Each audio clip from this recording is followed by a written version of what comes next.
to me. Oh, so you need to go to the modifius.us website. Oh. And then you get the shipping's different. But they don't have the same stuff. So they don't have the Game Master kit separate. Like, they have the bundles with it, but they don't have the separate kit on the US site. And it's like $35 to ship the thing here.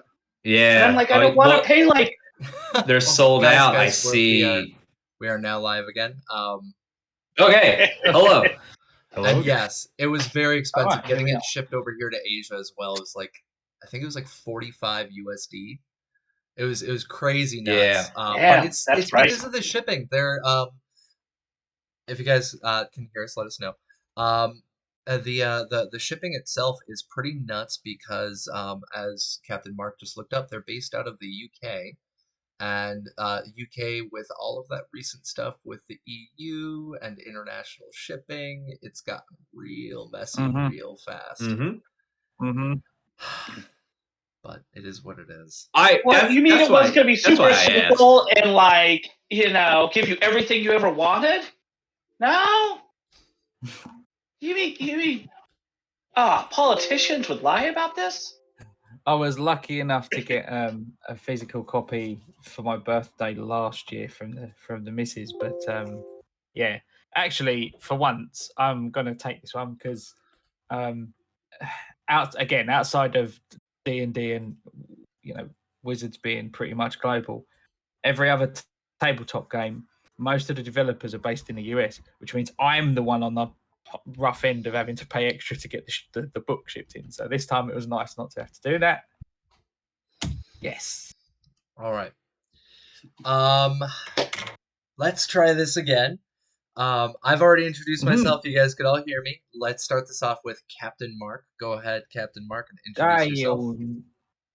No, I am by now. I would hope.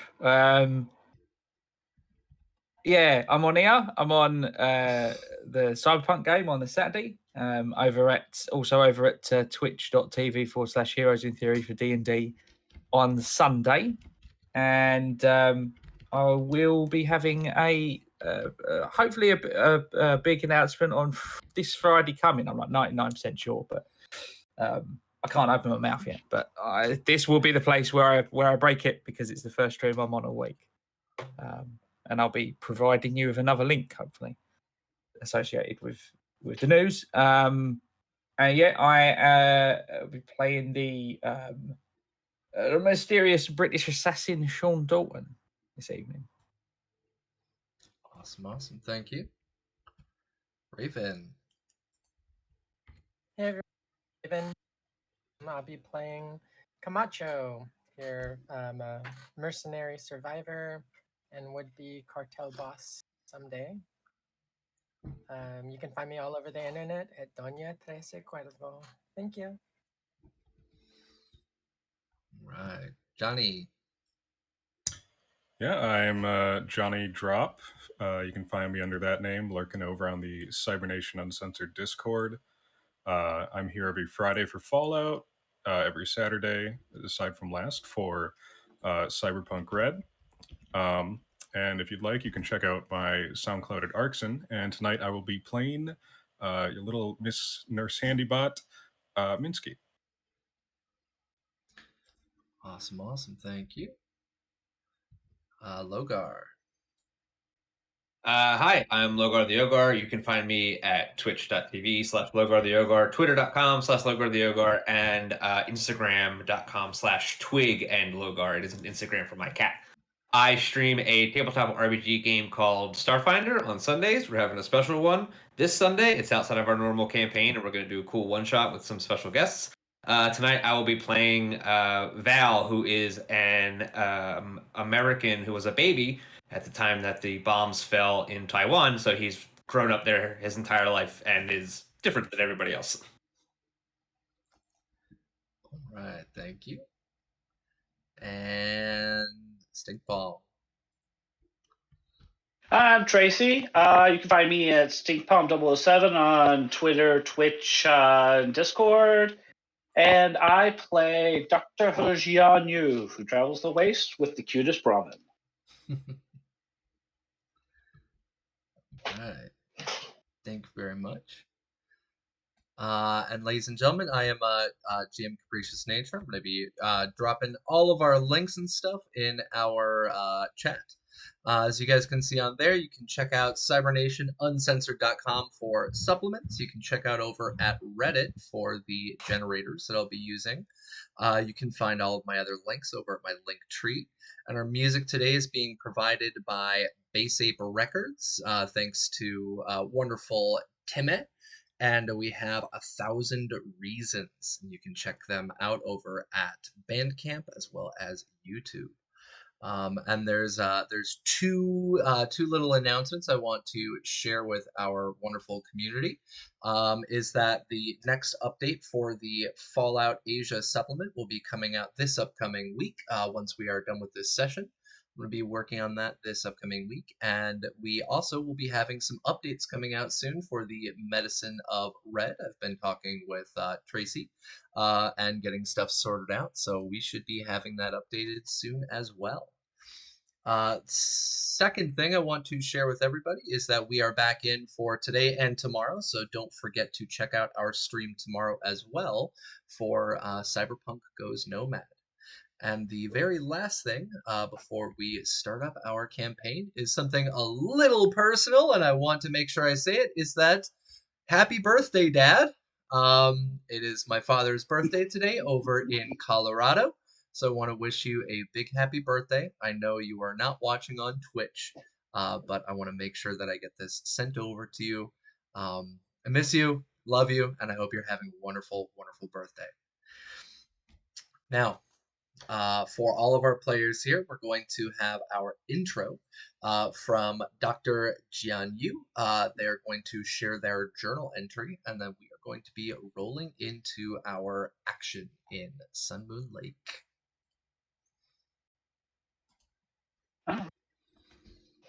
Journal of Dr. He Jian Yu. Tuesday, October 21st, 2110. Day 1968. After this morning's encounter with a mutilated, reanimated squirrel, we moved on to the Dragon Phoenix Temple, where we were forced to take shelter from acid rain.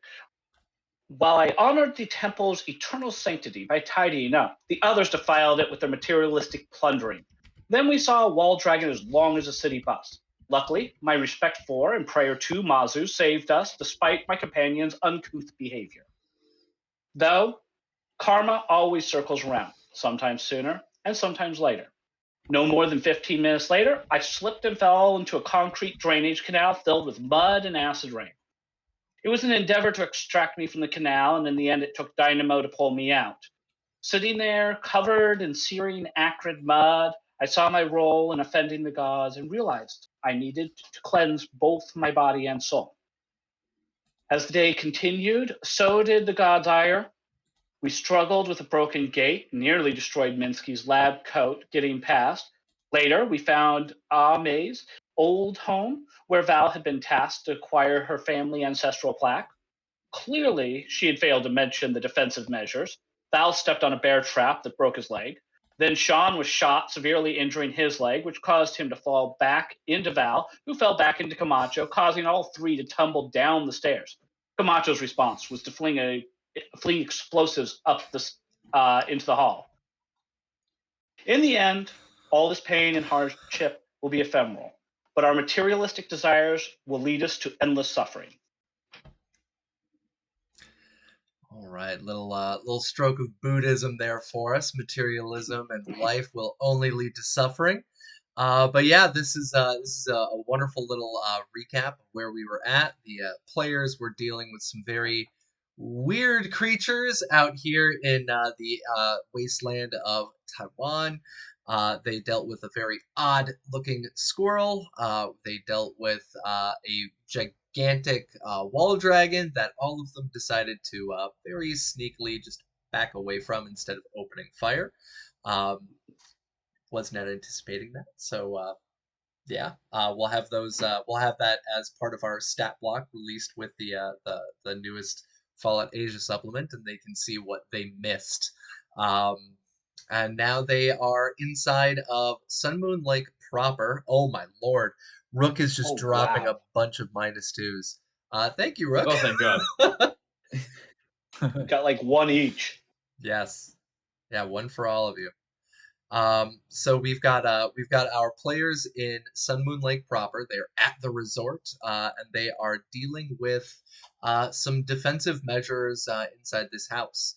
Now, Jianyu himself may be assuming that these were left behind by Ame herself, but we're going to be finding out what's going on inside the house. As we have one person lobbing a grenade up the stairs and setting it off on the second floor. We're going to see the aftermath of that, as well as, um, goodness gracious, as well as our wonderful Jianyu and his cow on the side, Brahmin, on the side of the house. We're trying to find a way to safety.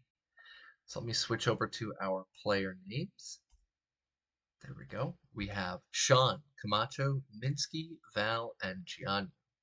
So where we left off specifically was we had Sean at the top of the stairs. Sean had some kind of weird shotgun shell explosion go off right in front of him, badly injuring his leg, causing him to literally fly backwards down the stairs, falling into Val and Camacho. Is that correct? Now, Camacho's Right, yeah. immediate response was to do what? Fling a baseball grenade up there. Flinging a baseball grenade, yes. So we have a baseball grenade being tossed up, and if anybody is interested in checking out the Fallout Asia supplement, we have it over on the cybernationuncensored.com.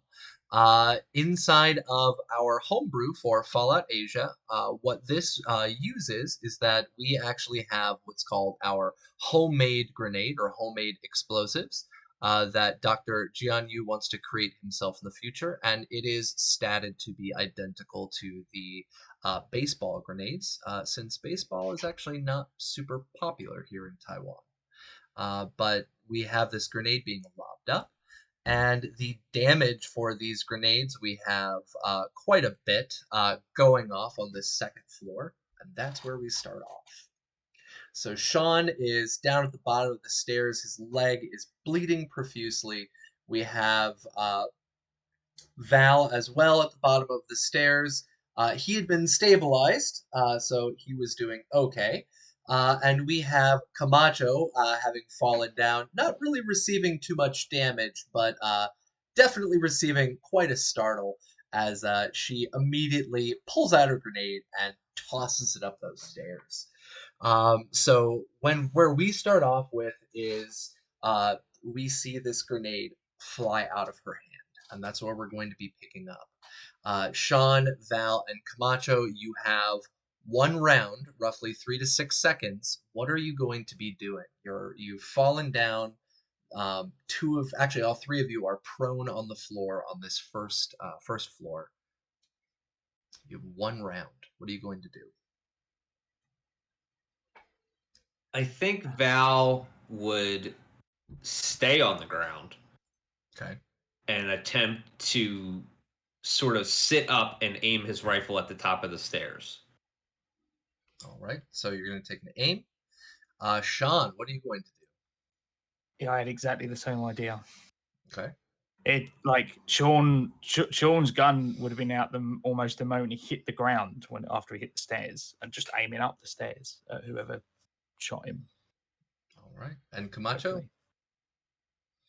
Picking myself up off the ground and hearing the gunshot prior to yelling out, freaking "Puta!"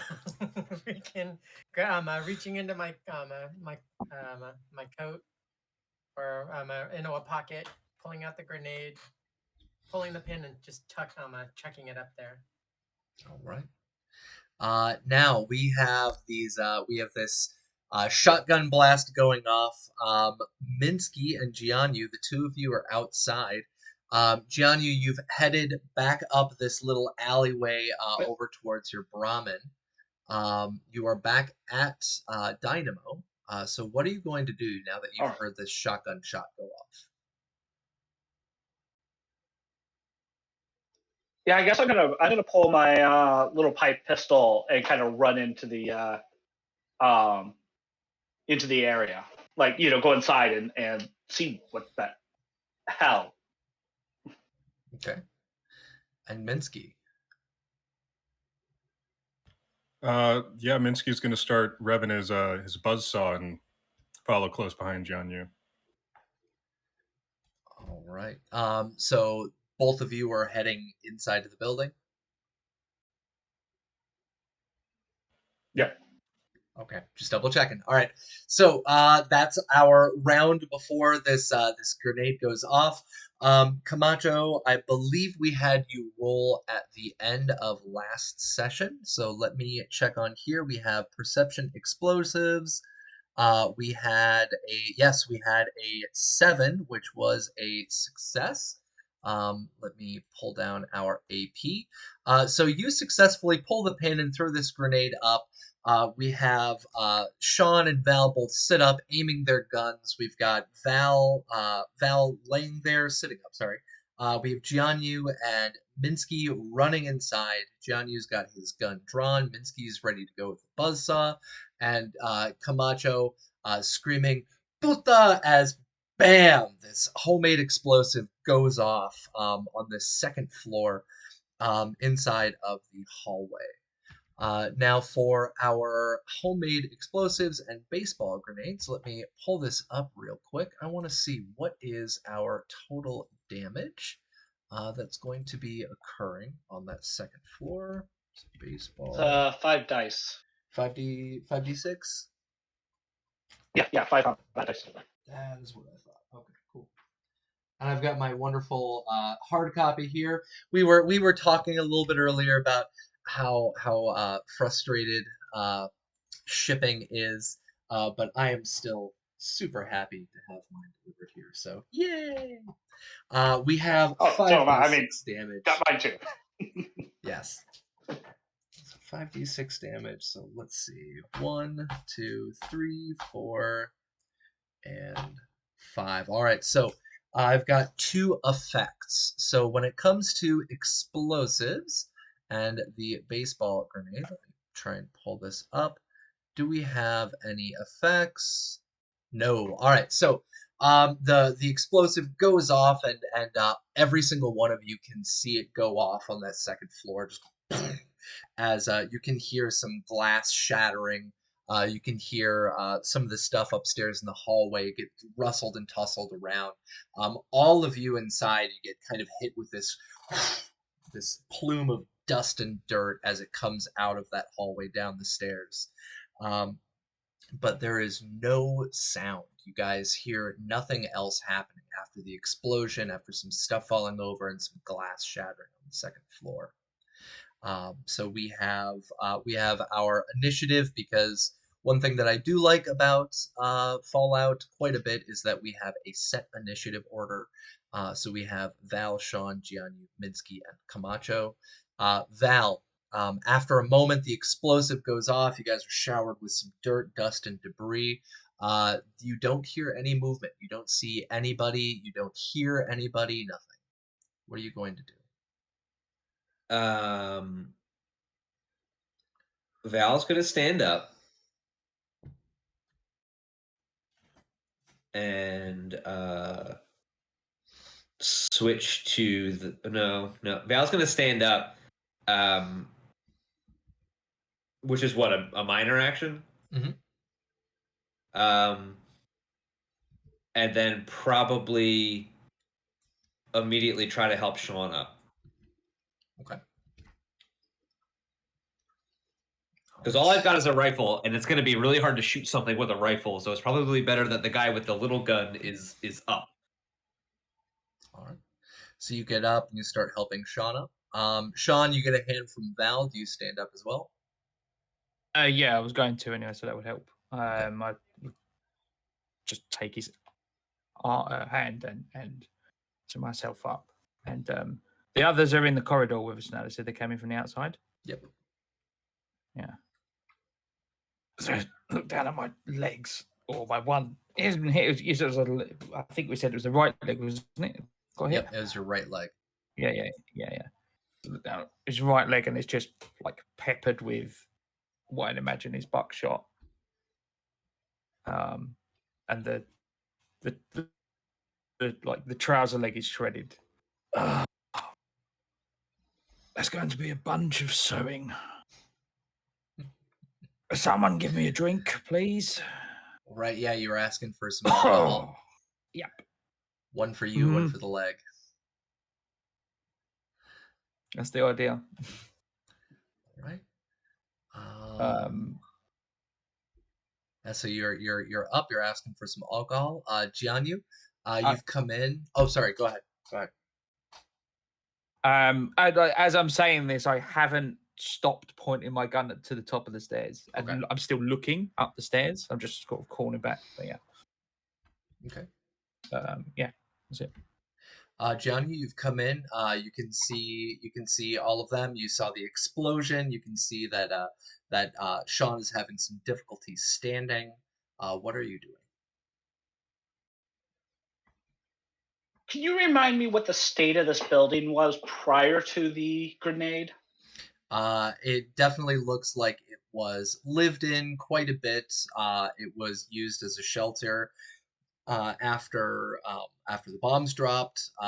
It mostly looks untouched for quite some time. Right. In general, the side of the building where you were at was filled with weeds and overgrown grass, and the inside is a little bit dusty.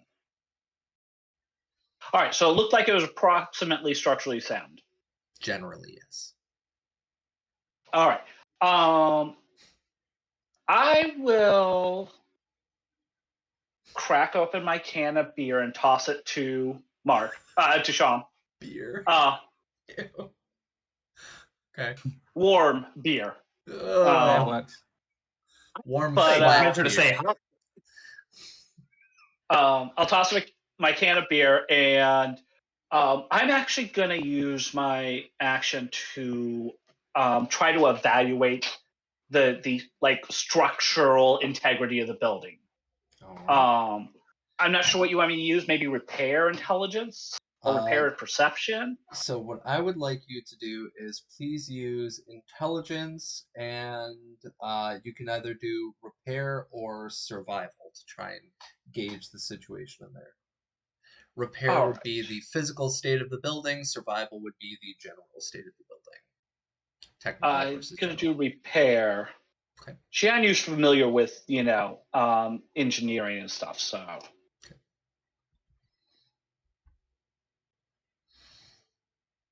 All right, so I we got one success. Yep, we got a 10 and a 16.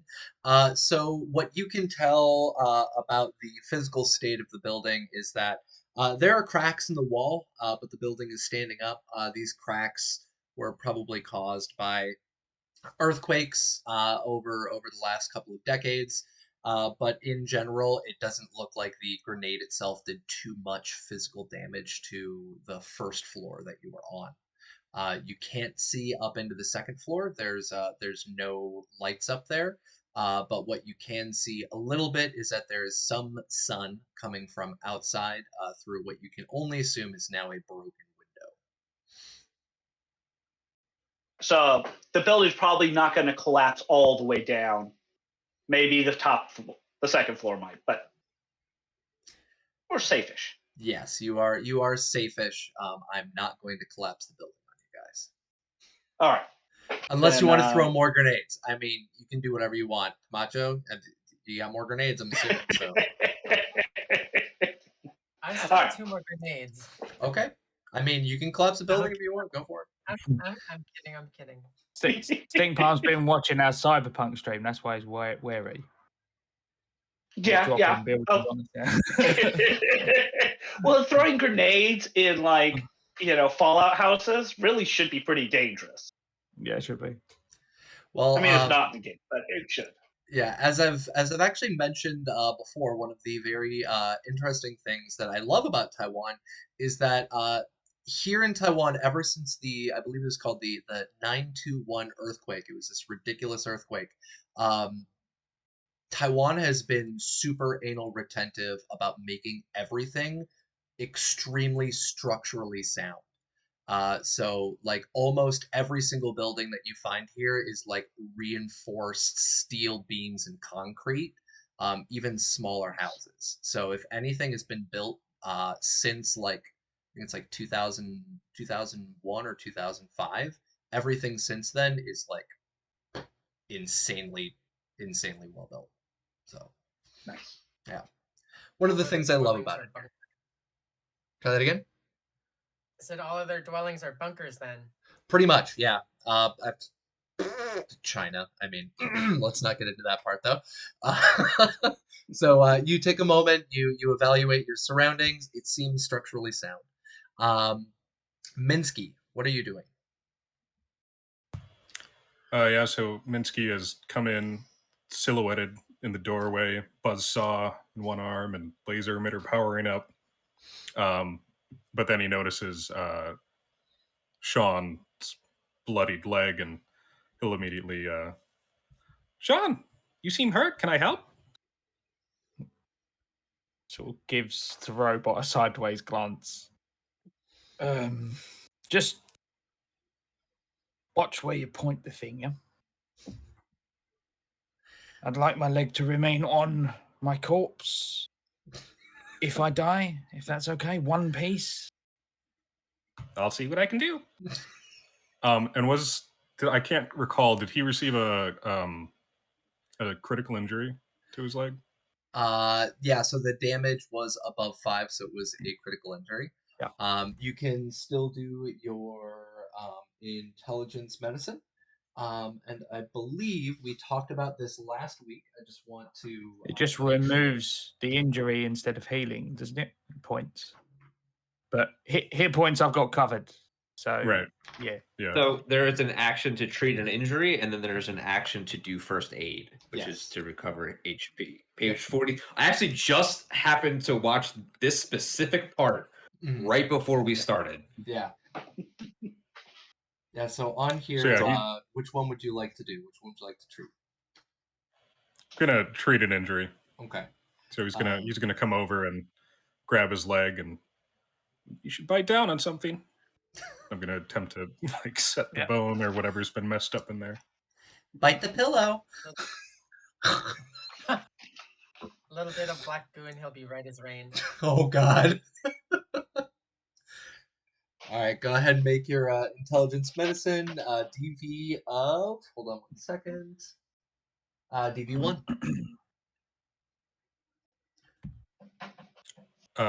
So 0. Yep, for you. Yep, because you've got your perk. All right, we got a success with a 6 and a 16. All right, so yeah, you pass that test, and your leg is in general patched up. It's feeling stabilized. You no longer can feel the whatchamacallit, the buckshot rubbing against the bone. Don't feel that anymore, but it's still in pain in general. Sort of check the stitching. Okay, I suppose it'll do. I could always amputate if the pain is too much. Right now, the pain between my ears is greater than the pain in my leg. It's fine. I mean, we could probably rig you up like a peg leg or something. I just really need a drink. I've got I mean, I this got a cane. lead pipe. Peg leg. All right, Camacho, you've already stood up. You've kind of moved a little bit out of the way of the blast itself. You see Jianyu coming in. You see Minsky coming in, fixing up Sean. You see the beer get tossed. Val helps Sean up. What are you doing? I'm gonna draw my machete and cautiously work my way upstairs. Okay, so you're on point now? Yep. All right. I'm gonna scooch us over to the map here. I'm gonna get rid of these because they are way dead and way behind us. What the heck is that? Oh, it's the Brahmin? no, this one here. I was like, what is that? And it's one of the tokens. So there we go. We've got Camacho up front. We've got the Brahmin outside. So Camacho starts heading up the stairs. Is anybody going to be following her? I think Val would kind of push Sean forward. Yeah, no, that's fine. Sean will Shield. empty half of the can of beer into his mouth and then the rest of it across the superficial wounds on his leg. Grunt a bit. Ah, stings. Beer. Due to my handy perk. Yeah, So weird. it, 4% alcohol. You use what you have volume. on hand. Yeah, I'll take it. I have These are handy approximately perk sterile water. Yeah, roughly. It's more sterile than the puddles outside, right? And yeah, due to the handy party boy perk, I regain 2 health. All right. And I do not roll for addiction on alcohol. Fancy, fancy. Yeah. And yes, I will take point. All right. Oh, Camacho's taking points, so you're going to be right behind Camacho. Just after Camacho, yeah, sorry. And whose cute little token is this? That's me. That's Val. That's Val. Okay, so Val, are you coming in behind Sean?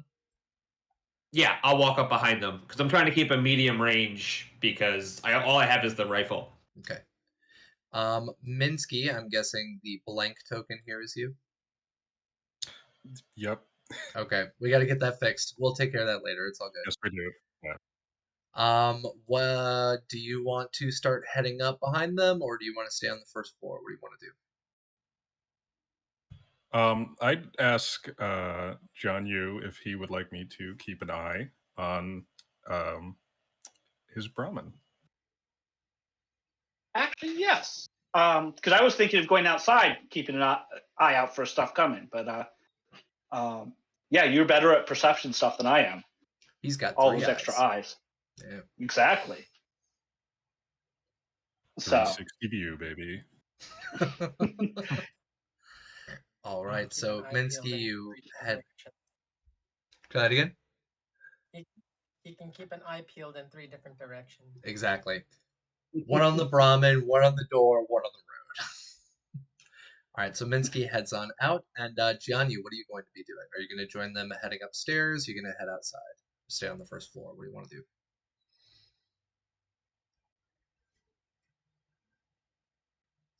I guess I'll follow behind them. I'll come up behind Val, and Val, would you like to switch out for my my pipe pistol? Oh yeah, I mean I've got the I don't have the perks for it, but I've got the bullets for it. So Here, I'll pass you my pipe pistol.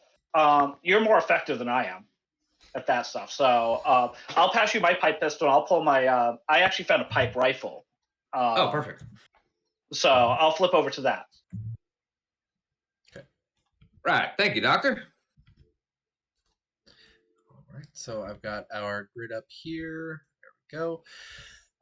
So what's going on right now is that we've got everybody stacked up, heading up the stairs, and Camacho, you are up in the front. Go ahead and roll me a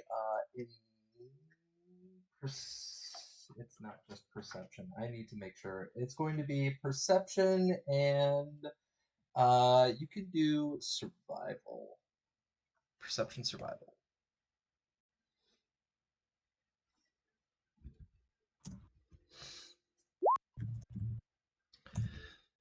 All right, we got 1 success. So as you get to the top of the stairs, you can see, as I mentioned a little bit earlier, is that there's a broken window down at the end of the hallway. The hallway itself is now a huge fucking mess. What had happened when the grenade went off is that the pictures that were up on the wall got taken down off of the wall. They are no longer hanging They are shattered down on the floor, and you can hear as you get to the top of the stairs the crunching of glass underneath your feet as you are walking on what used to be picture frames. Down at the end of the hallway, there's a broken window blown out, and you can see ahead of you that there is a stairway that goes up to the next floor, the third floor, and there are two other doors in this little hall, or sorry, three other doors in this little hallway. Do we see Nice. a shotgun? I'm surveying what my handiwork. Kind of looking at the pictures, picture frames, and like that. Does any of those look like what we were looking for earlier? No, none of these are the plaques. Okay. You've seen the plaques in the past, and I'll actually give me 1 second. Let me pull up. And I'm also looking for the firearm that went off. Okay.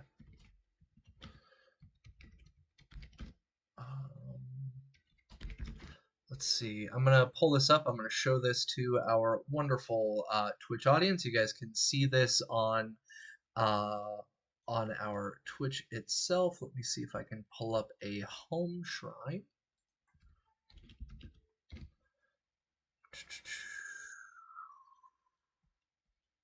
There we go. So this right here, and I'm going to post this over in our Discord chat. So give me 1 second. Open image in new tab. Anybody who is on our Twitch, you can see that right now.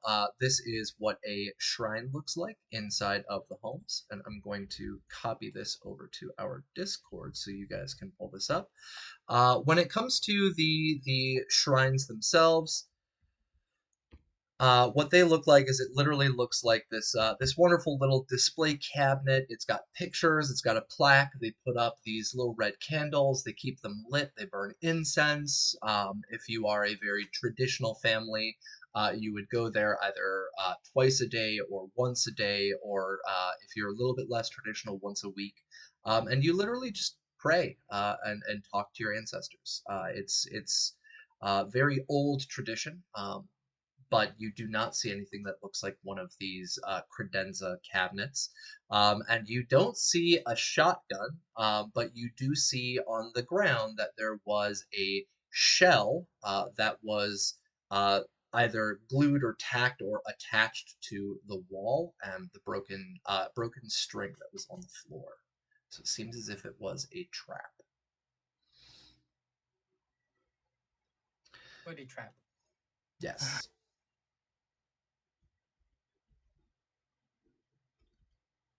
Goonies reference. So yeah, That's what I said. that's what you see. Are you going to head down the hall? You still have your move left. Are you gonna head down the Yeah, I'll hall? Are head you down gonna go up the stairs? Are you gonna check out the doors? What do you want to I'm gonna head down the hallway. I'm kind of surveying, still looking for a place to crash because I'm still feeling a little bit sluggish. do? Okay. All right. Oh, Burroughs Forge, thank you very much for the re-up. 13 months. Oh my God. It has been a crazy year. But yeah, so we've got our Camacho leading the way. You start heading down the hallway. And Sean, you're right behind her. Go ahead and give me as well a perception survival as you are heading up those stairs.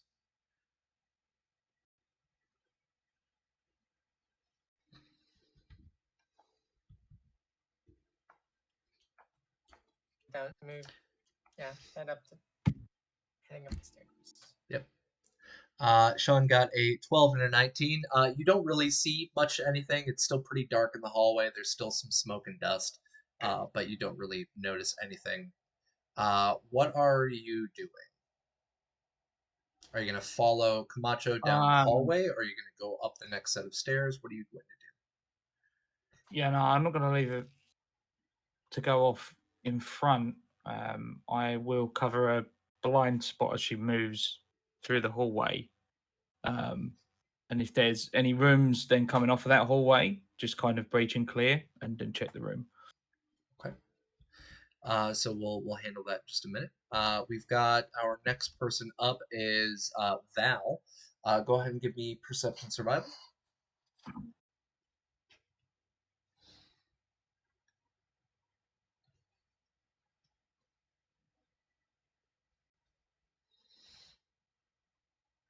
All right, we got one success. Oh, holy crap! A 19 and a 5. That was close. Yeah, you notice pretty much the same thing. Is that as you guys are coming up those stairs, you hear the crunching of the glass underneath your feet. You see the picture frames and stuff on the ground, and you notice that there are 3 doors in the hallway, that broken window at the end, and the stairs that go up.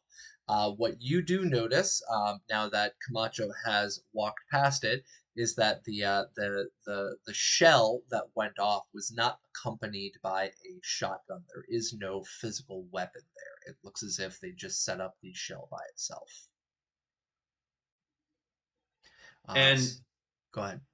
What did Sean do? Did Sean go in one of the doors? Sean is heading down the hallway covering behind Camacho, and he is about to do a breach and clear on the first door. Then Val will let them take point and defend the hallway for when they do the breach and clear. I guess you can't do too many people. There's not big enough. Yeah. Okay. And Jianyu, go ahead and give me a perception survival. And don't forget, folks, we have -2s in chat.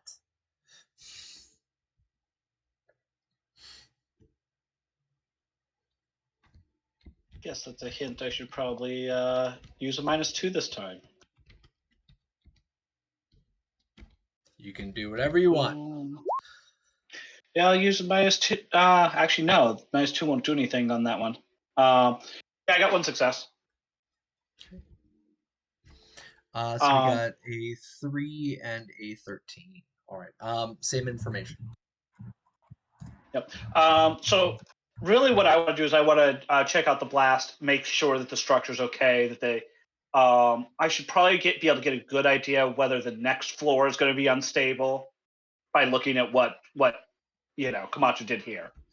Okay, go ahead and give me intelligence repair again. Yep.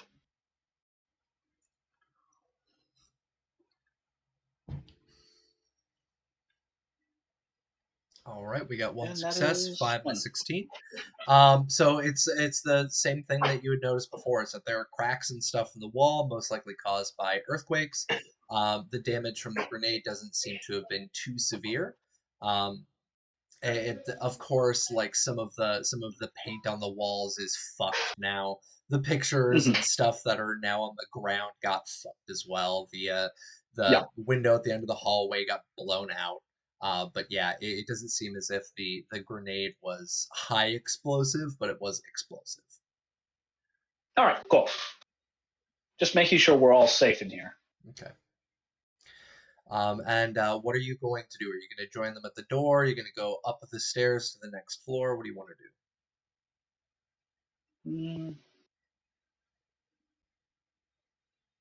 I guess I'm going to kind of hang in the hall a little bit. If Val is closer to Sean, then I'll move up a little bit towards Camacho. So everybody has at least a pair of eyes behind them. Okay. All right, and Minsky, you're outside. You get outside and you get over to Dynamo. Dynamo looks a little spooked. Dynamo seems as if they've been perturbed by the explosions, the grenade going off, the shotgun blast. It is not looking too happy right now. But you see Dynamo there, still kind of at that corner where Minsky, or sorry, not Minsky, where Jianyu had left. Yeah. So I'll probably just go over to Dynamo and gently with my claw kind of give him a little scratch and try and calm him down. Just imagining a robot walking up and petting a cow. All right, let's see on here.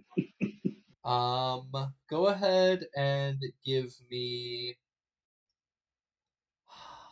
Let's do charisma survival. Charisma survival.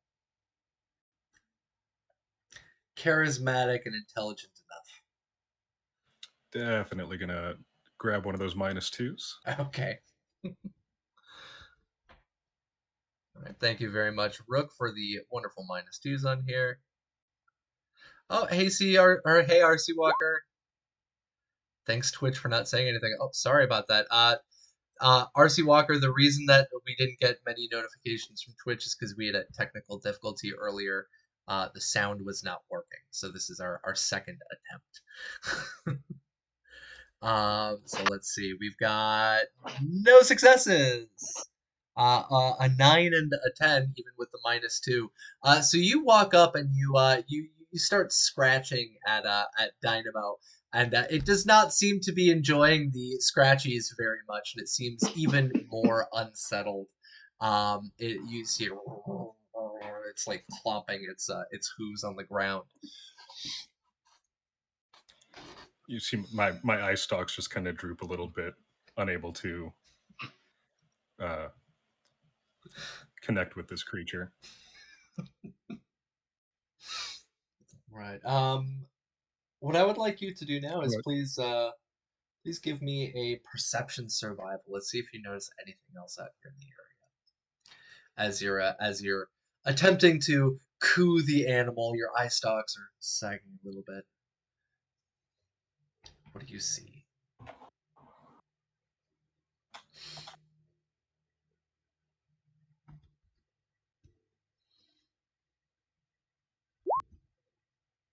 Oh Lord.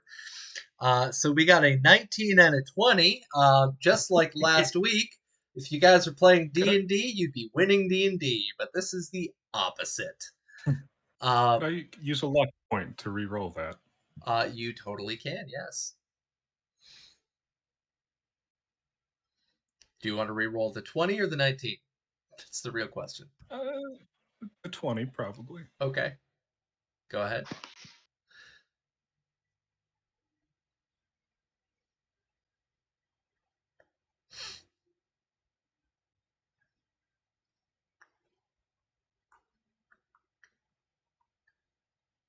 A 17. Yeah, you don't notice anything. You are too preoccupied with attempting to connect with this creature. You don't really notice anything while you are outside. Just looking at the ground in all directions. No. Poor Minsky. I feel bad. So Camacho, we've got Camacho and Sean. The two of you are at this first door. The two of you get up to it. You can see that the door is very worn out. The wood is, I mean, it's old. What do they used to call that? It's like laminate on top of what's that called? Not PVC. What's that crappy Particle board. Particle board. There we go. Yeah. Mm-hmm. Sorry, my Home Depot brain is a little rusty. It's been a few years. But yeah, so the particle board. Try again. So totally sturdy. Totally sturdy. Yeah, these doors are man. Dual layer particle board with laminate. I mean, highest quality shit. You're at the door. The door itself is pretty damaged. It seems as if it's just kind of there to be a door. You can open it up. You can walk past it. What do you want to do? This is your first door on the right-hand side of the hallway. You have a second door a little bit further down on the right, and then you have a third door on the left. First door. Just cautiously swing it open. Okay. Sweep the room with give it a quick once over, and then cautiously enter the room. Okay. So both you and Sean are doing this right now. I would like both of you, please give me a perception survival. It looks like we're getting some video issues from Sean right now. There we go, Mark. You're all good. We got a 20, No, we're good. the 12. Oh, It's a piece of piss. I Is there wanna any use a minus luck- twos left? Oh my god, we have another 20. Holy hell. I'm gonna use a luck. I'm gonna use a luck to re-roll that 20. Okay, Camacho, use one luck to re-roll the 20. Sean, if you want to use a luck, you can re-roll the 20, or you can take 2 minus 2s to turn that from a 20 to an 18. Sorry, I'll use a luck. It's Okay. fine. All right. Oh, there we go. Critical success from Camacho, a Second. 2 on a tag skill. So that's 1 AP. And we've got 1 success. Okay, cool. So this was just a DB1. So with Camacho, that's 3 successes. So you have 2 AP in. Sean, you've got a success on there. The two of you open up this door, and the two of you start clearing the room. You can see that this was at one point in time clearly just a storage room. And as the two of you are looking around, you don't really see much of super importance, but you do notice a few items. So give me 1 second. I actually forgot to pull up my perchance. Let's see. Let's see what you see. And let me go into my generators, pull up our Fallout Asia.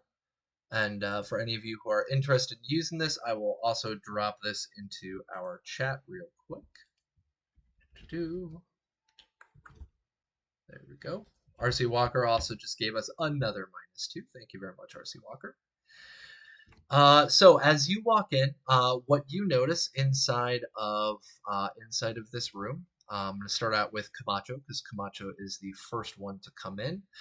You notice what looks to be inside the room a shelf that has a couple of like broken old bottles on it, but you also notice that there is a carton there, not a bottle, but a carton that looks to be a purified water.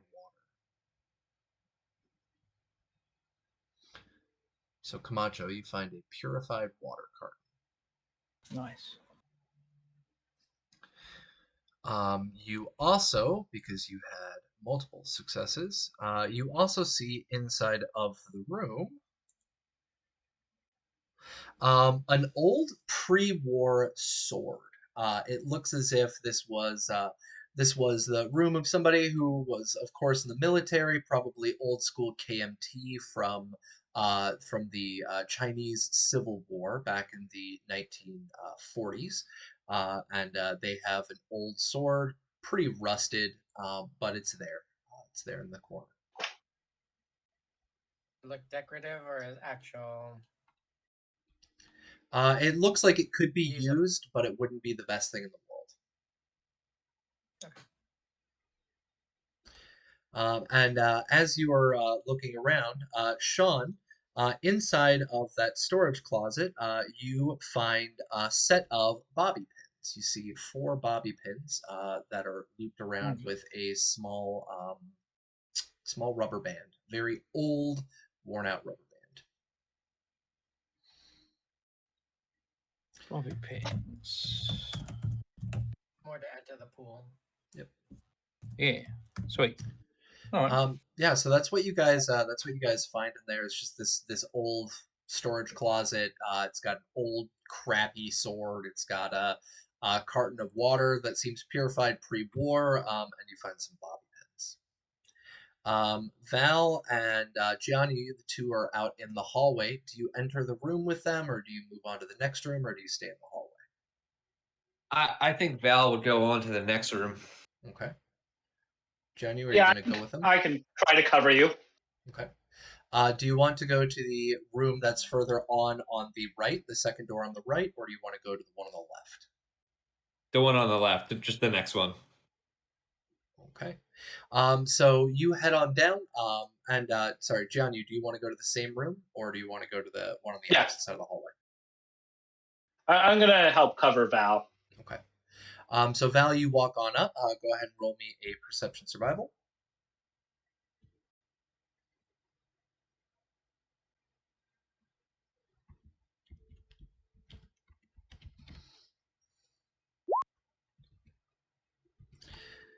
All right, 19 and a 12.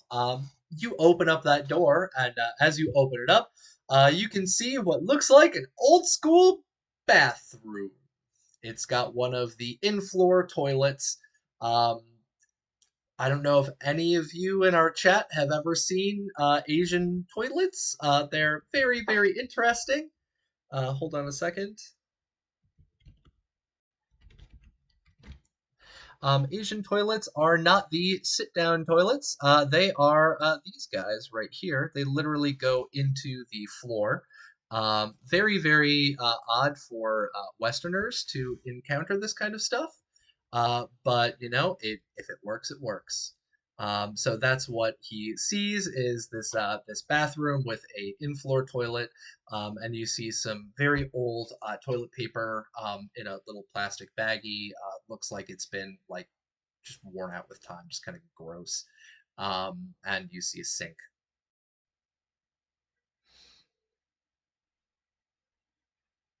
All right. That's what you see. Luckily, no critical failures there, because if you had a critical failure, you would have accidentally stepped into the in-floor toilet. But no critical fails, so yay. Thank God. Thank God.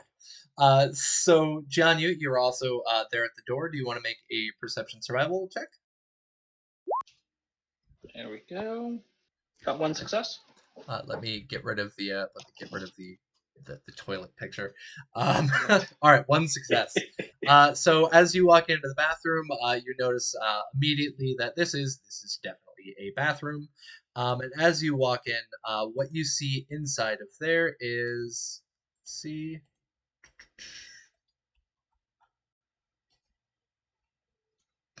Oh, that's gross. Okay. You you see sitting next to the toilet is a sealed, it's still sealed, container of bubble milk tea.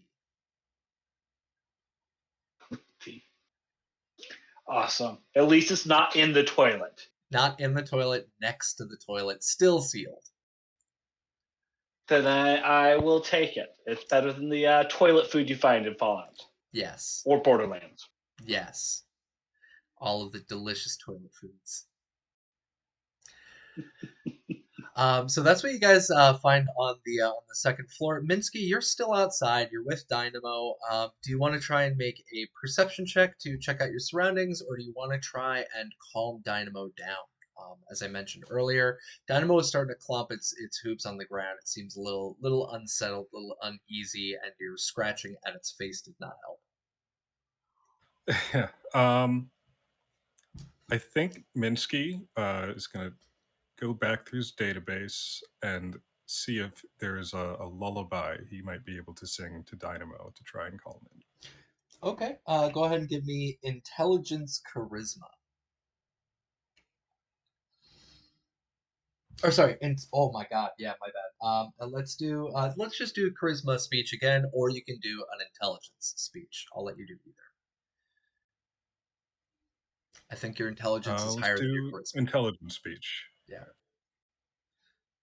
Robots not always best at charisma.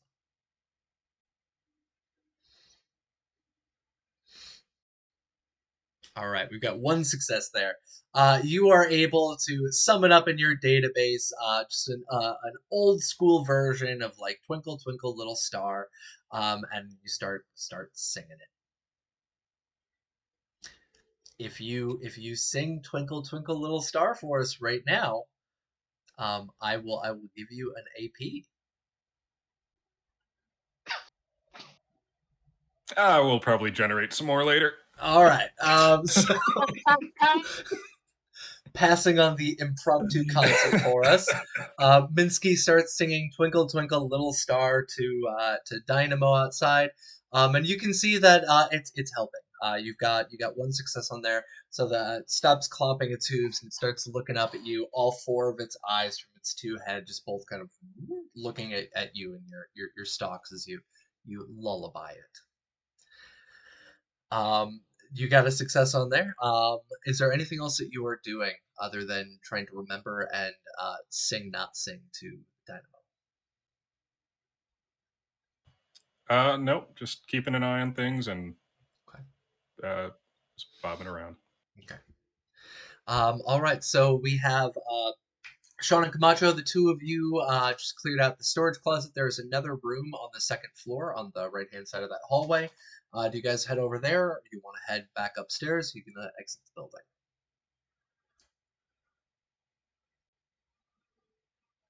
Probably clear that one out as well. Yeah. All Yeah. right. Sean will probably wordlessly sort of turn to Camacho and just be like, over there. Okay. Quiet as they can, and move across the hall. All right, so the two of you head on down the hallway. I'd like both of you to give me a perception survival check. We've been very successful at those so far. Yeah. All right. Before you roll, do you want to use -2s? Yes. I'll use it for this too. Okay, so we'll take -2 for both of you guys. So we've got one from Rook and another from Rook. So thank you, Rook, again. Got a crit that time. Whatever. I didn't need it. And yes, almost went for it. Super sad. I wanted the impromptu concert. Let me down, man. I thought you had a SoundCloud. You should be an artist, man. Let's see you singing. Let's hear the singing. So Sean will. You're not much of a okay. Well, Sean just gave the AP for you, so there you go. You got the AP anyway. We got a natural 1 on a perception check. So that is a 2 successes. We've got AP from that. And Camacho got a 10 and a 12. The -2 brings that 10 down to an 8. So that's 1 success for you. So Sean, you open up the door. You're leading this time around, and as you open up the door, you can see that this was quite some time ago. This was a bedroom, and inside the bedroom, you can see that there is a bed, there's a desk, there's a pull-open kind of closet that's in the back, and inside of the room, what you see is you see some casual clothing. So you find a set of casual clothing. Okay. All right. And you also see what looks to be a can of pre-war dog food. A can of pre-war dog food. Looks like it's sitting down on the floor. It had not been opened.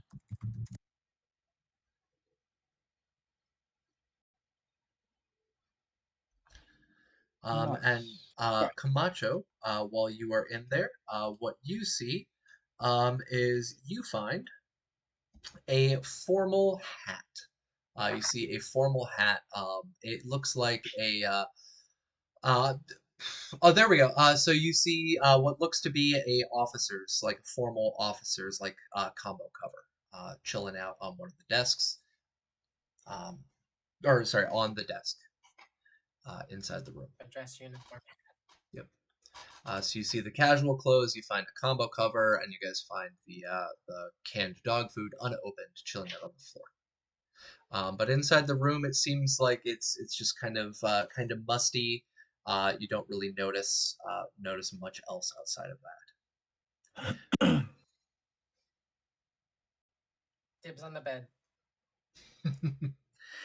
Go ahead and give me a endurance survival check.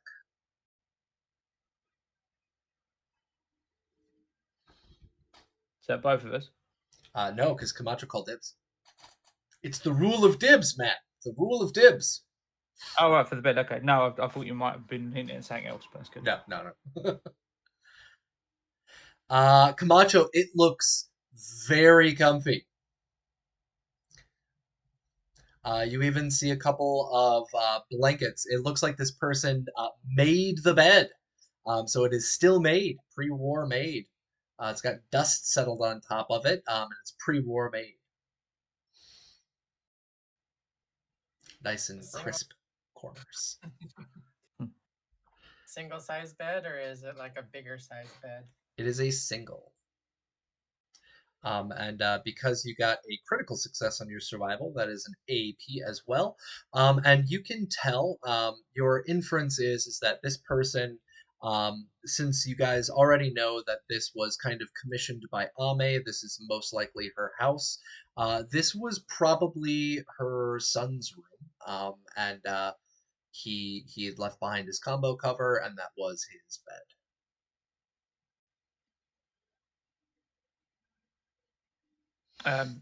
Sean will sort of put his back to one of the walls and just kind of slide down to a seated position, kind of thing.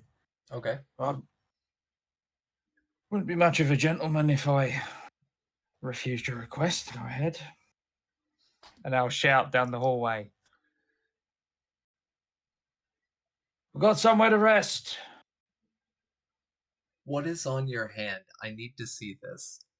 Oh, that Finger is puppet. so. My daughter gets like this this monthly box of like activity stuff she can do, and these are like little finger puppets that she's got to color in. And I've if That's so there's something cute. nearby, that's what I'm like. I go like fiddle with them. So yeah, they're there. They've been left there, and I keep fiddling with them. Apologies if it's distracting Sure. anybody. No, you're fine. I just saw it and I was like, oh, that is adorable. What is that? I need to see. But yeah, so the two of you are in the room. Camacho, you've called dibs on the bed. You've noticed that it's well made. The room looks like it has been untouched since the war. Yeah, that's what you notice. You can take this chance to try and rest. But what we're going to have done right now is Val and Jianyu, the two of you have just cleared out the bathroom. There's still the third floor. Do you guys want to continue? Do you want to join them in the bedroom? What do you want to do? I think Val would go past the bedroom and try to look out the window and then look up the stairs to see if to check the surroundings and to make sure that it's safe to go upstairs. Because I still have to find the plaque. So you walk out to the window at the end of the hallway, and what you see is the same sight that you guys saw through the back door. Is that you can see a nice little view of Sun Moon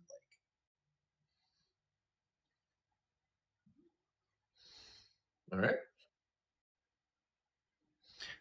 And Jianyu, what are you going to be? I mean, I'm down with clearing the third floor. I mean, if Val wants to go first. But yeah. Yeah. So Val says yells into the room, is like, gotta find a plaque. Going upstairs. Need it. Gotta do it. Can't not do it. He's like limping the whole time. All right. So yeah, the two of you start heading over towards the stairs. Minsky, you are outside with Dynamo. You've calmed down Dynamo with your not quite lullaby. Everybody in chat was trying to get you to do it, man. Killing all of us. Kill me, Smalls. So now that Dynamo is no longer clumping its hooves, it is calmed down. You said you were trying to keep a lookout. So go ahead and roll me a perception survival.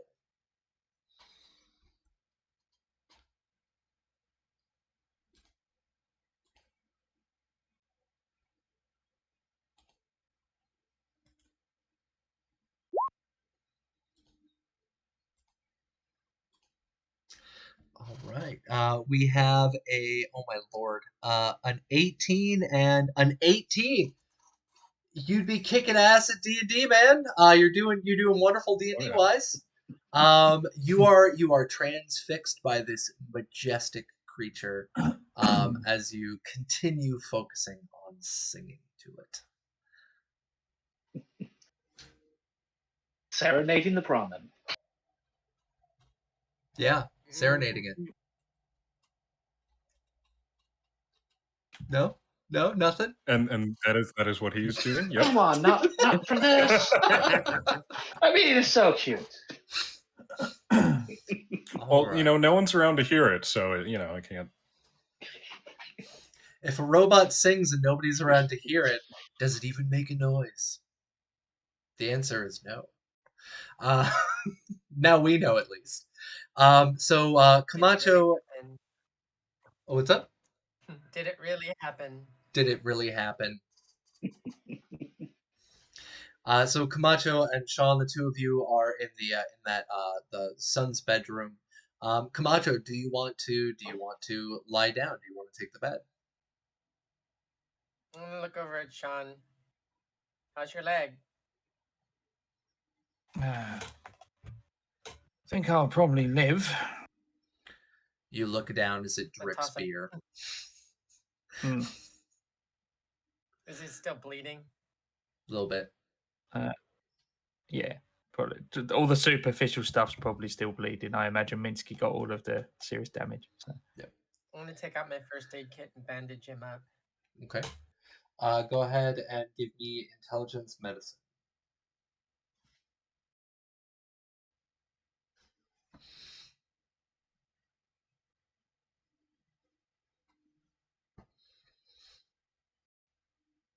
Not the nurse handy bot, but our our survivalist here giving the medicine check for this for healing first aid. Let's see what we got. Oh, and do you want a +2 or sorry, -2 or no?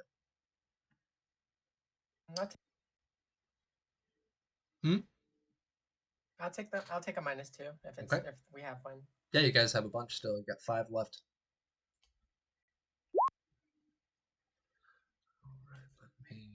All right, there's another one from Rook. Thank you, Rook. All right, we got a critical success.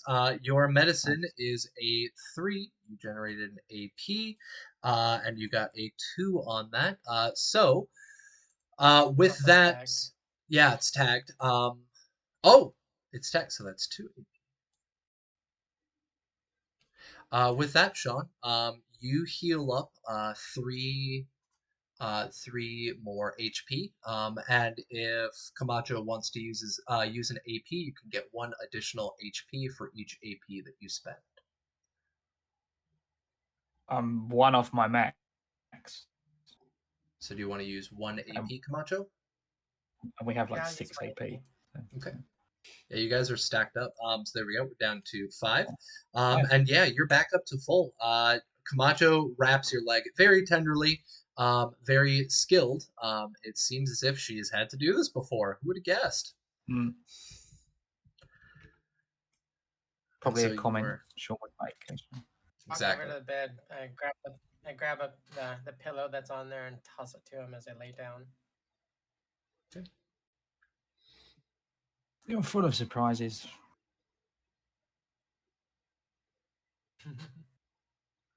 I had good teachers. Have to be resourceful. I will take the pillow and just kind of push it up because I'm still sitting with my back to my back is just like against the wall, and put it up just behind his head and just kind of sit back and hopefully not have to move again for a little while. Although, let's find out. Yeah. Guys that are upstairs. Well, in that regard, what I would like each of you to do is, let's see, there's no will checks on here. I would like both of you to give me just a straight endurance check.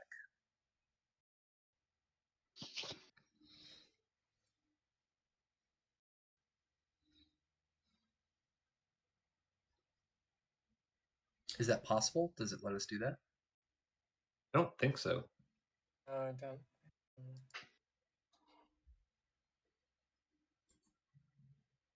Really?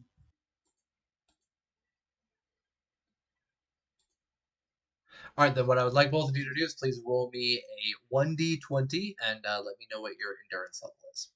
Easy as that. No need to be restrained or constrained by roll 20.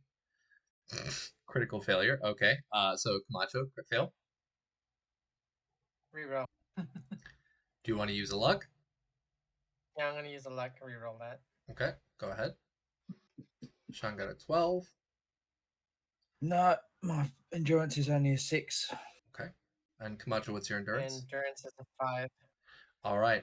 So Sean, you immediately, after putting that pillow behind your head, you immediately fall asleep. You can't stay awake. You All right. pass out. Camacho, on the other hand, you're able to lie down. You're able to keep yourself awake in general. You can choose if you want to fall asleep or you can stay awake in the bed. I'm gonna reach into my bag and see, drink down one of my purified waters. Okay. Don't forget to move your hydration level. And eat the Dandy Boy apples. Okay. So that'll give you full and quenched. You can move both of those.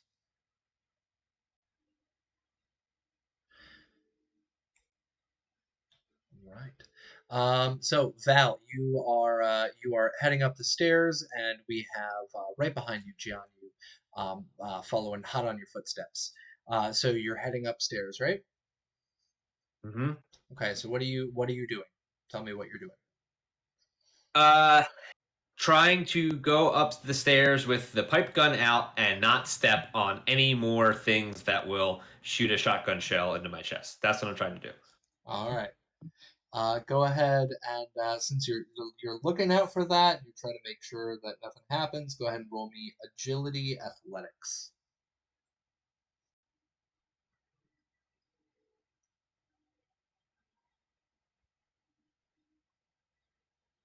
Can I use the -2? Yes, you can. Okay. Another -2. This one is from Rook as well. Thank you again, Rook. Yay, happy I'm helping. Yes, you definitely are. So we have a 5 and a 16. So you have one success. As you are heading up the stairs, you notice at the top of the stairs that there is another wire. At the very top of the stairs, it goes straight across, and you step right over. Okay. And I'd point to it so that Jianyu doesn't do that. All right. Gianni, same check, agility athletics. Can you step over? Actually, I would rather whip out my multi-tool and try to disarm this. Okay. So it's just going to be actually, because I have my wonderful D4 here, that's going to be a DV1. Go ahead and give me intelligence repair. Intelligence. Oh, wait, no, hold on. Give me a perception explosives. Ooh, nice. That's even better. Perception. Explosives. And I am going to use an action point for an extra dice. Okay. Because I don't want to screw this up. Yeah, because I'm right next to it. Yeah. So am I. And do we have 2 -2s? We've got 4 successes and a crit fail. Let me check. Do we have 2 -2s? We have 2 -2s, and we have Vampire Bites is something pointless and random. I did not even see that. My apologies, Vampire. I will make sure to include that. Do you want? I'd like to burn those -2s for that complication. All right. Thank you very much to Rook and to Vampire. Looks Just like we've saved got our butts. yeah, so you've got a buttload of successes there. We can refill our AP on here. You got a 3 and a 3 on a 7 and a 3 for a tag, so that's going to be 2 AP back in. You are able to very adeptly, you almost tug the wire, but you cut it. As you cut it, it is disarmed. And what you notice is that sitting next to it is it looks like a glass container with some homemade explosives and screws and nails. Nice. Nice. So I am definitely going to take that. yeah, so you can add that So- into your inventory with, let me check what is the specific name of it, because this is on our modified equipment table. This will go under Homemade Mine. A homemade mine. Nice. Yes. All right. Sweet. And Homemade Mine is equivalent to our Frag Mine for damage. Excellent. I'll get that added in. All right. Cost Yeah. is After that, I'm gonna. Oh, sorry. Cost is 75. Rarity is a 2. Weight is 1 pound.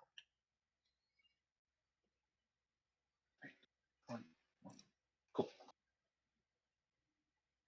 Nice. After that, I'm just gonna follow Val.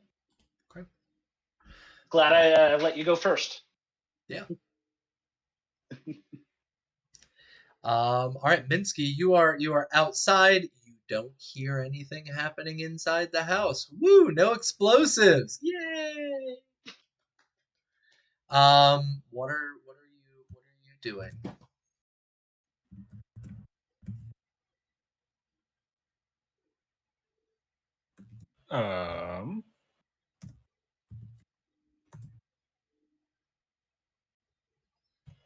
I guess I'll just keep looking around. I said I told John you I'd be keeping a lookout, so I'll just keep doing that. All right, go ahead and give me another perception survival. Let's see if we get any successes on this one.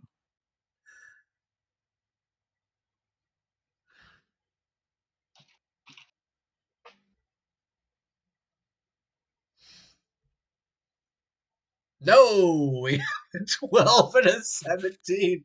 You are so fucking transfixed on Dynamo. This thing's you can see into its soul, staring into its eyes with your 3 eye stalks, very closely analyzing this thing's inner being. You're connecting to it on a spiritual plane, even though you're the ones and zeros.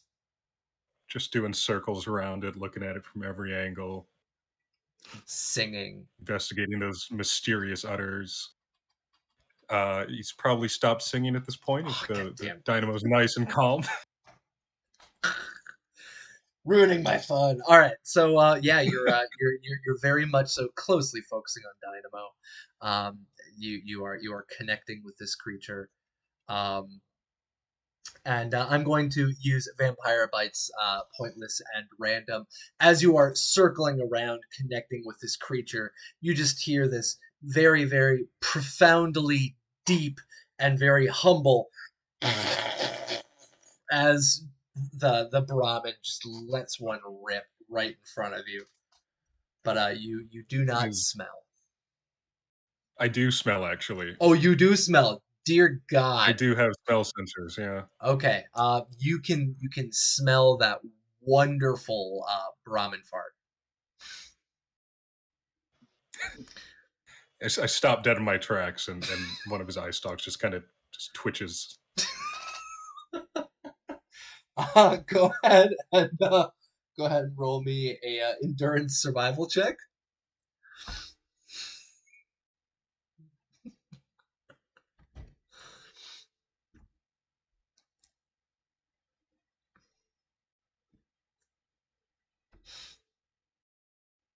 No success.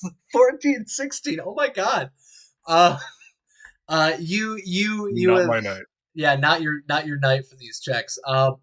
Yeah, you're it's not just one eye stalk that's twitching, it's all of your eye stalks as they just start twitching as this overwhelming just smell just hits your sensors. It's kind of like almost frying you a little bit.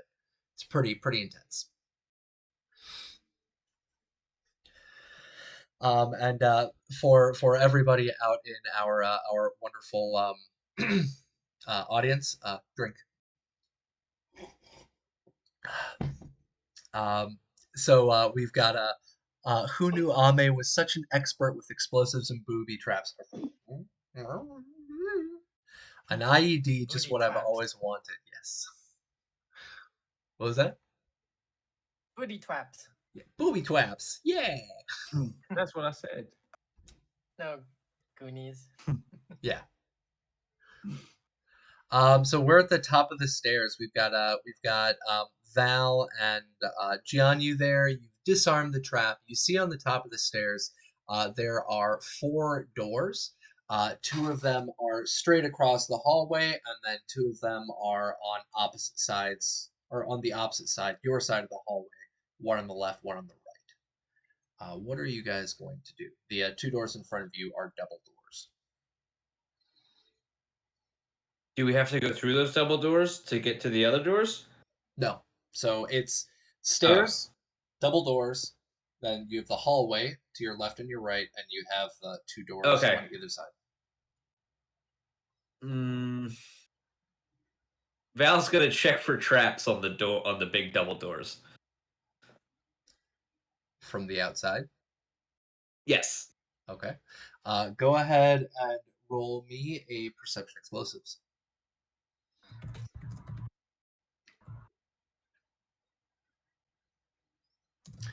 We got a 19 and a 15. You don't notice anything on the double doors. Can I open the doors? Yeah. So do you open both of them? Do you open one? What are you doing? He opens both of them. Do they open in or pull out? They open in. Yeah, he definitely opens both of them. Okay. So you push both of those doors open.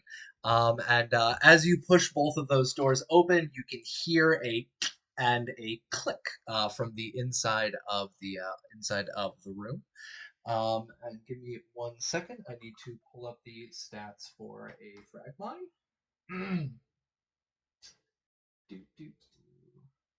I was gonna say an iron's gonna swing down from the ceiling. Nah, that'd be too basic. We gotta keep things going with the booms. Oh my lord, where is it?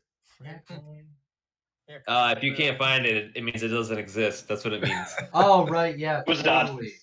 Yeah. Oh, well. Yeah. If it doesn't scan, it must be free. Yeah. Every single worker, all of us, we all know that term. There we go. Found the weapons. Oh, combat rifles. No, I don't want guns. Ammunition.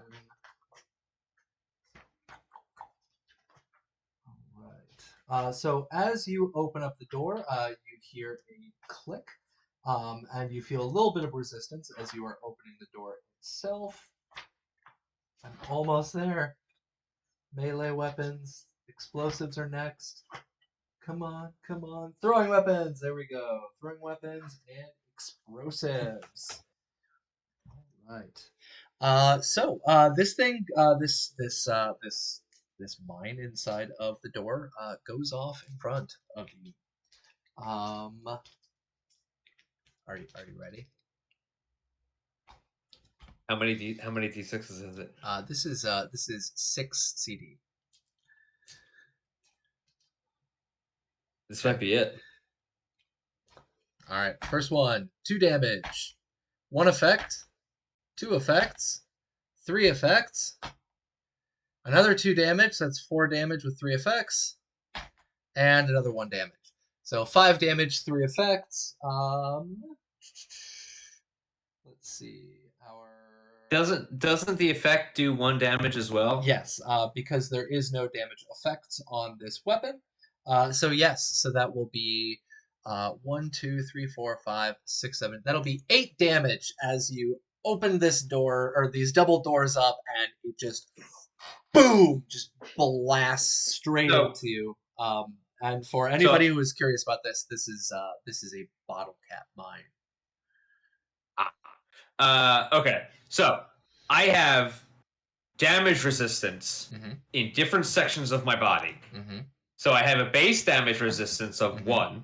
Okay. And I have damage resistance 2 on my left arm and left leg, in addition to my right. So how does that factor into when I'm taking all over damage?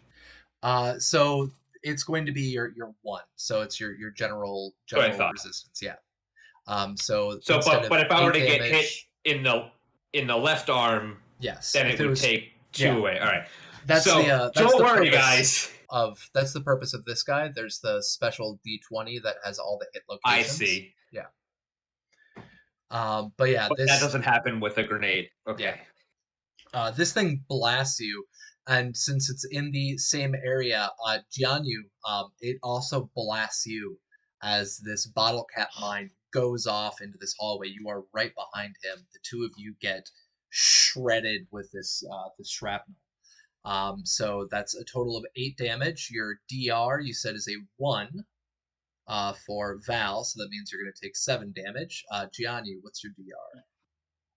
Also 1. All right, so it'll be 7 damage on you as well. As this Do bottle we get cap an mine- injury from that? It is above 5, so yes, that will be an injury. So let me roll to see what is injured. Val, your injury will be to your your right leg. Is that's the other one? Great. Yep. And for Jianyu, it is going to be on your torso. Fuck. And so for injuries, what happens with that for anybody out in our audience? Injuries all impact different things based on the different locations of the injuries. If you have damage to your legs, it will slow you down. If you have damage to your torso, I believe that it's going to, I believe it reduces your rolls. Now I start bleeding. Oh, 2 sorry, dice damage at the end of each turn. Dear God. Okay, never mind. That's even worse than I Torso was. minus 1. Yeah, Yeah, torso's torso's bad. pretty- I know head's the worst. But yeah, so we have a pair of slick shoes and a wooden chest on the upper floor. They wish it was shoes. It was in fact an explosive. So yes, gentlemen, the two of you get absolutely fucked by this explosion. Camacho, you can hear it. This was bigger than the shotgun blast. This was bigger than your grenade. Something massive has gone off literally directly above you and a little bit into the hallway. You can see the ceiling itself kind of shake as some dust comes down from the ceiling. And this is go ahead and roll me. What is your luck, Sean? My luck Yes. is 2. No, wait, 3. Hang on a second. I can't remember. I had to take 1 lower because of my starting class. Where's my thing gone? No, what am I talking about? My luck's a 4. Okay, go ahead and roll 1d20. Yeah.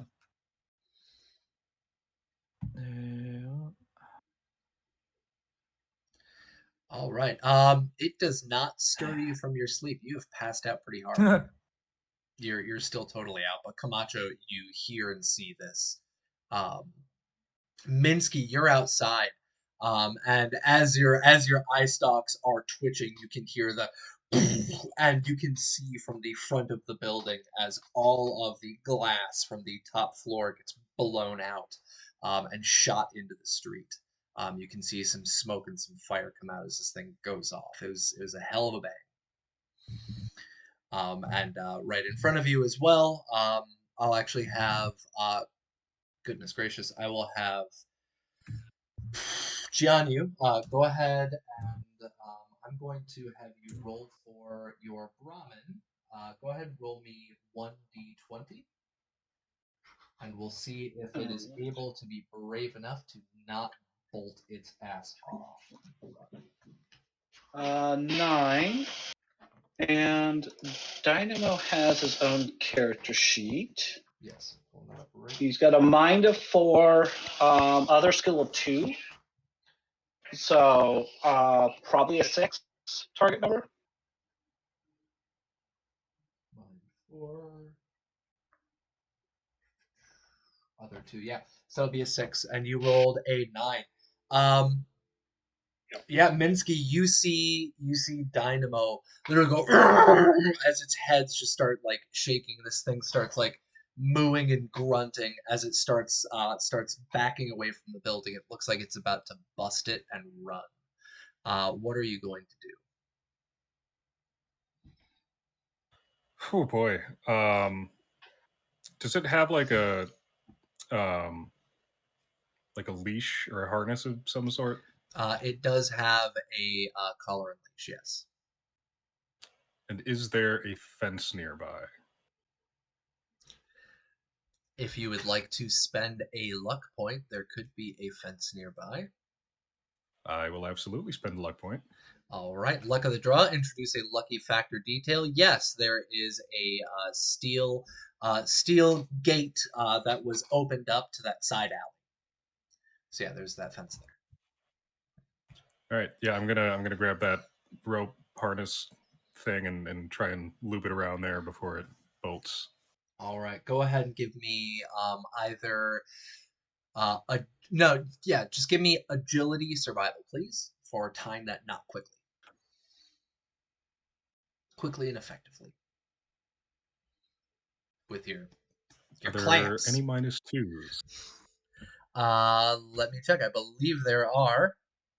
Oh, I've got your something pointless and random. Yes, we have one from RC Walker.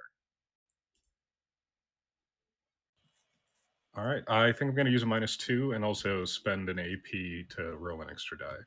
All right. So you got a -2. Go ahead and I'll pull down the AP. We're down to 5 now.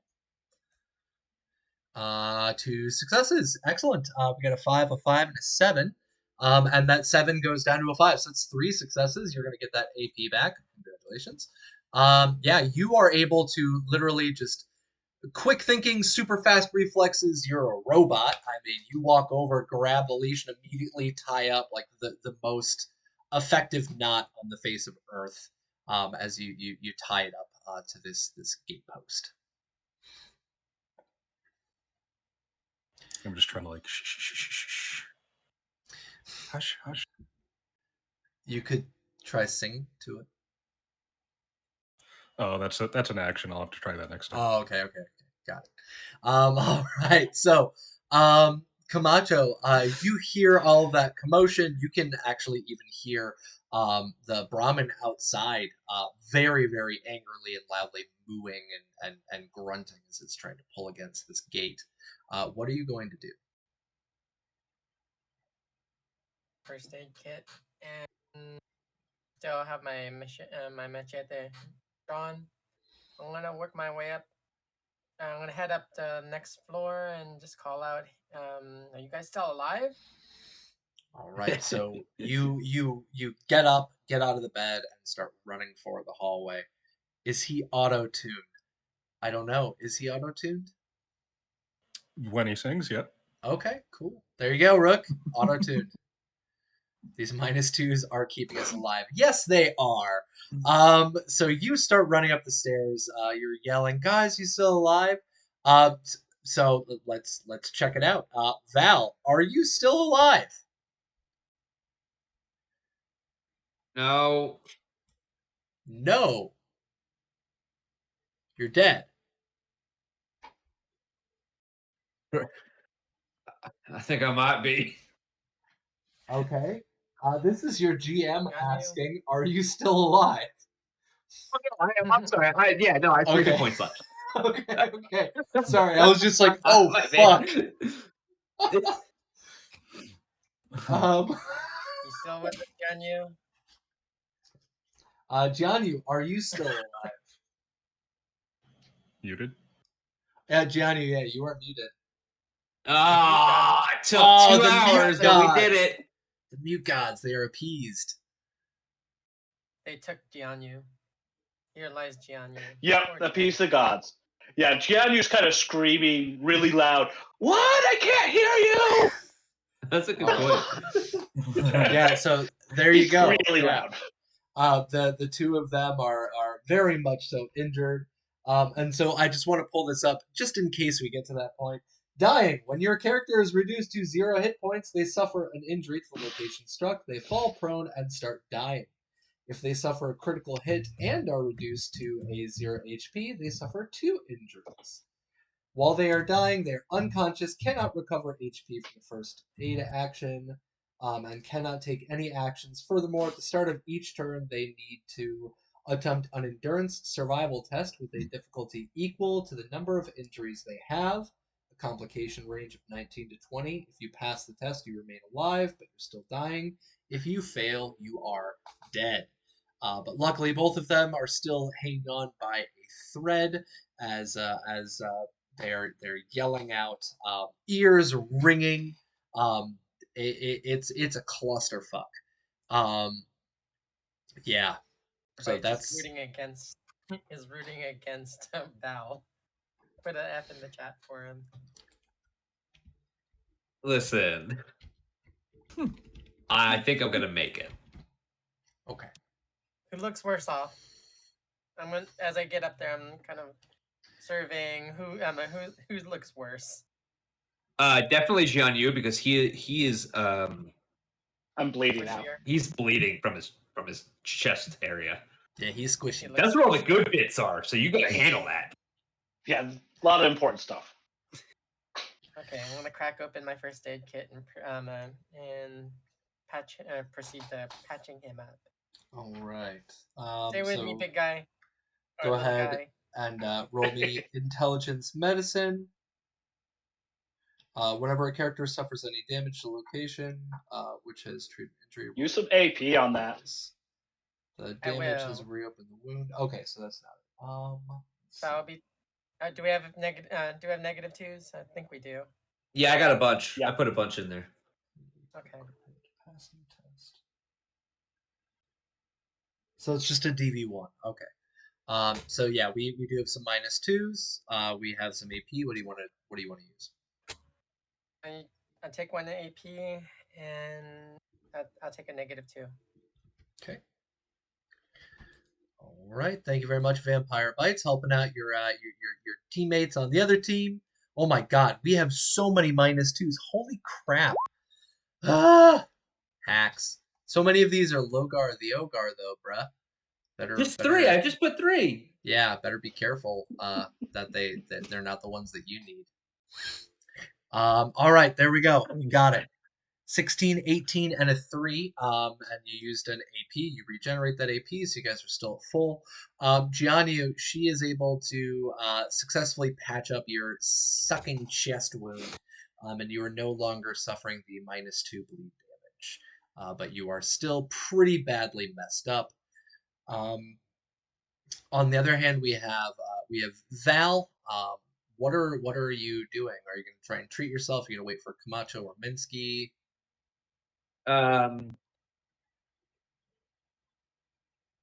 I would probably. So I have an injury to my leg. So, question. I had an injury to my left leg. Yes. That was patched, and when I take damage to that part, I have to roll again to see if it reopens. Does this overall explosion damage count as having to do that? Yes. Shit. Well, let me roll a combat die. Yep. If you roll Just an one. effect, it reopens. Yep, just one. Yeah, you reopened your injury on your left leg, and you have an injury on your right leg. And with that, ladies and gentlemen, we've got both of his legs really messed up. The bones are sticking out everywhere. It's real gross. We've got a big clusterfuck on our hands, and we will be right back for a bio break. And when we return, we will be treating our injuries. Let me switch on over. Just rub some tussin on it. Yeah. I'm so mad. We're all good. Just rub tussin. Or maybe a beer. Whatever. All right, so I've got that on there. I'm going to keep our mics hot. We'll be back in just a couple of minutes. See all you folks shortly.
Maybe having some deja vu with explosives in hallways again.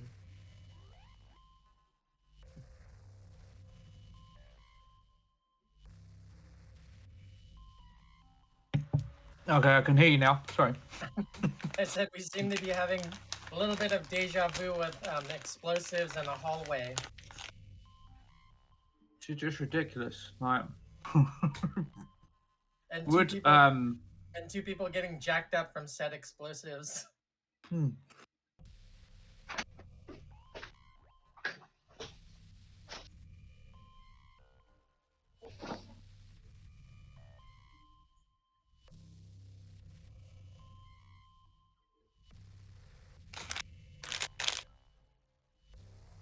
Hey, Stingfon, how tall is Jianyu?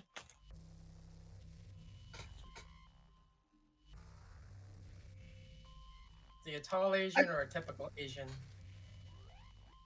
I mean, I would probably say that he's Not as tall as Yao Ming?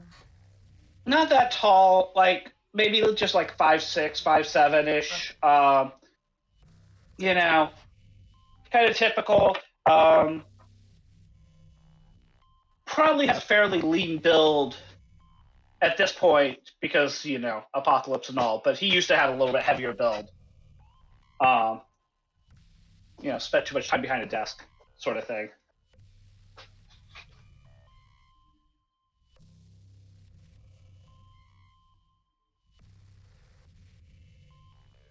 So my son wanted me to show off his new dice that his grandma sent, and I don't know if you guys will be able to see it, but it's hollow and it has like dragons. Oh, that's really cool. So- Yeah. Yeah, grandma sent them today, and he's super stoked. It's like hollow, it's metal, it has these little dragons on it. It's awesome.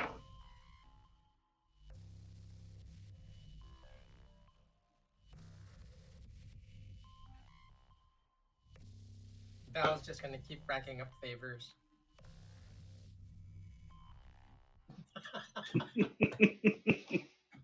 Val's good for it. Unless he dies. I need a right-hand man.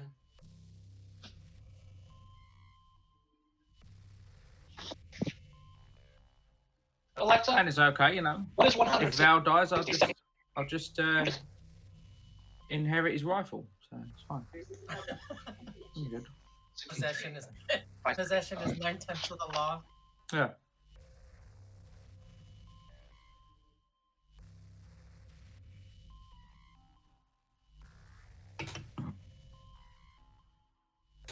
And a total small firearm shooting score of 14 says I should probably have it. So it's fine.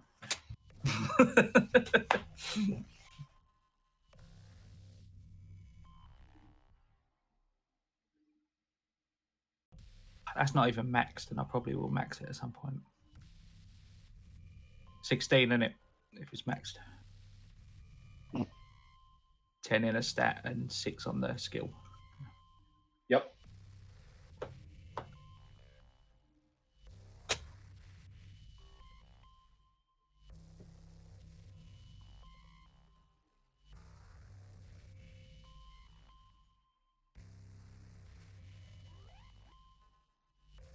So I wonder how many bottle caps we're going to pull out of ourselves, Val. Oh, That's a right, good point. right. Could We Right, get like- money. could Like, spend all night pulling well- money out of your guts. It's all good. Exactly. Actually, if Camacho patches up, I guess Camacho's going to be taking the whole of That's a good point. Yeah. bottle caps taking us. It's one way of paying for medical service.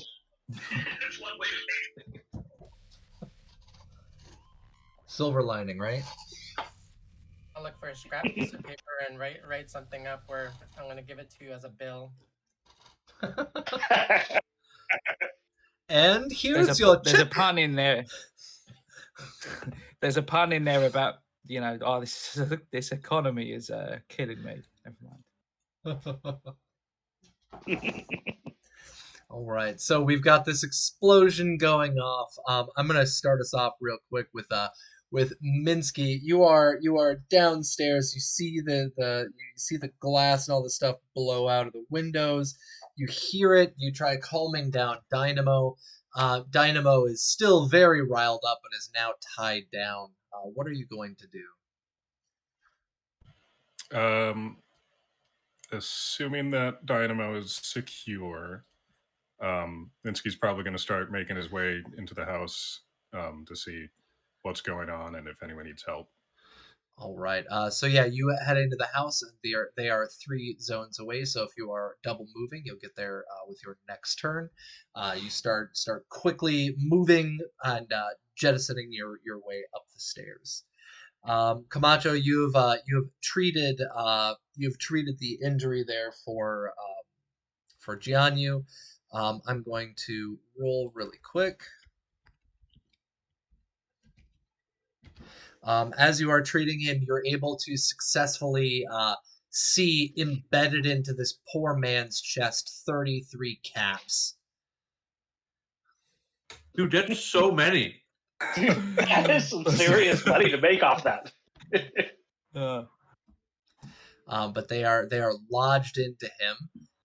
You can leave them in him, or you can make an intelligence medicine check to remove them carefully. If you get a critical fail, it will reopen his injury. What do you want to do? Money. Over to Val and I'm gonna swap over to Val and Okay. I'll let Minsky play with that. Okay. I stabilized him. Yep. The way I've been rolling, I'm not sure about that. Oh, look, double critical fails. Oh.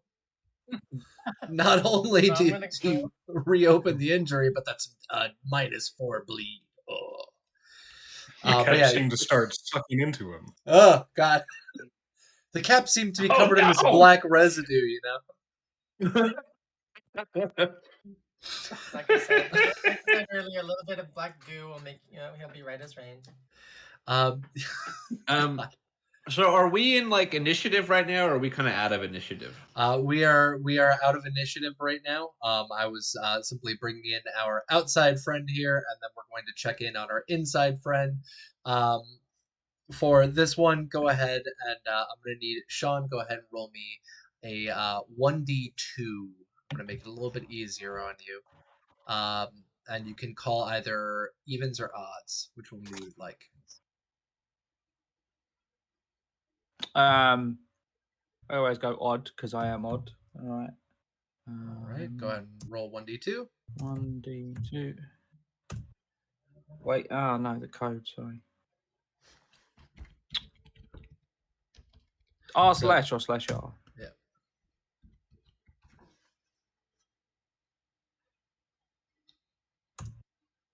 No, it's /roll 1d2. Yeah.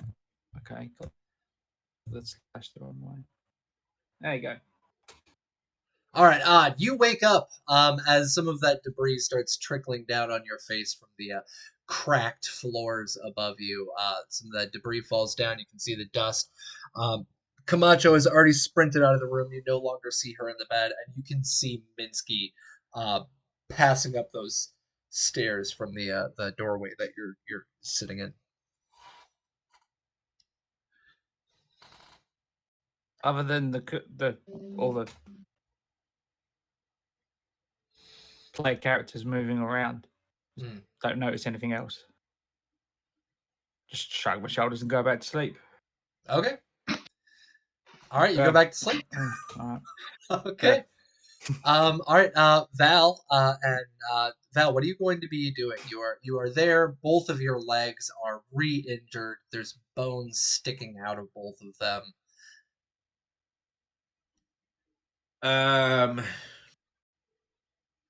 Val is going to try to fix his own leg. All right. Go ahead and roll intelligence medicine. Do you want a -2?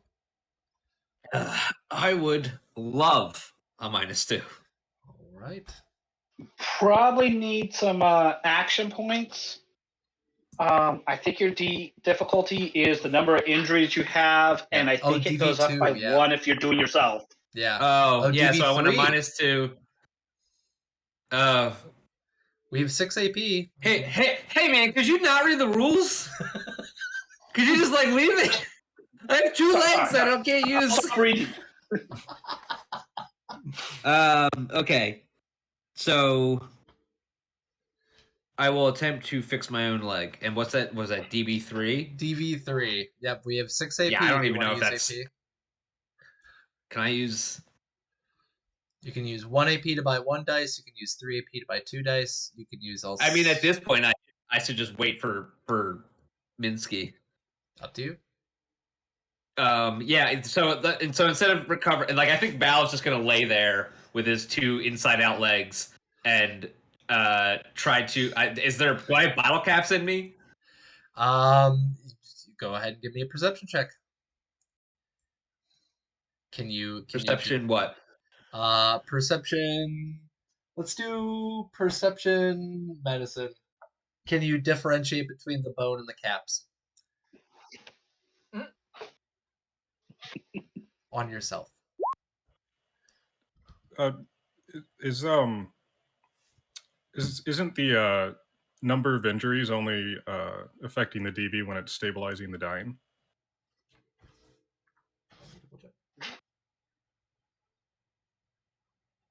Yeah, it didn't say anything about that in treating an injury, but I just assumed it was in a different spot.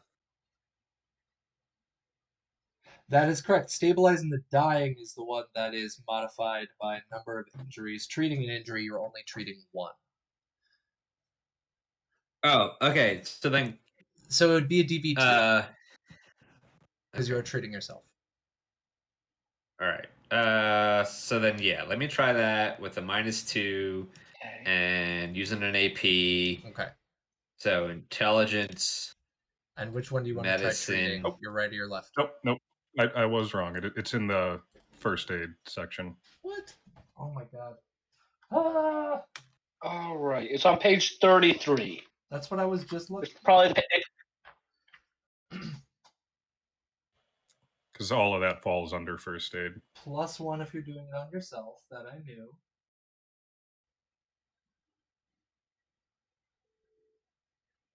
Number of injuries the patient has. Okay, yeah. So it is a DB3. All right. DB3. So Val is just gonna lay there and look at your and legs. look for, and he's just gonna wait for Minsky and try to pull some bottle caps out of his leg. All right. So in your legs, you find 24 bottle caps sticking out of your legs, mixed in with the meat. And Nice. you can make an intelligence medicine check to try plucking them out. If you get a critical fail, you will suffer another injury. Another injury? Yes. So you will have the 2 damage. To my legs? Yeah, so it'll be 2 damage. I'm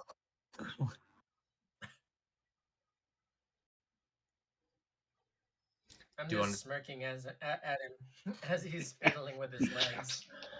All right, you are unable to pull any out without wincing too much. Yeah, Val just lays back down and stares at the ceiling. All right. Before I touch, I'm just gonna say, does it hurt when I do? No, kidding. Does it hurt when I do this? So Camacho, go ahead and roll me your intelligence medicine. Trying to patch up one of his legs. It's gonna be DV2. Okay, so I will take if we have -2s, I will take 1. Yes. I'll use an action point for an extra dice. All right.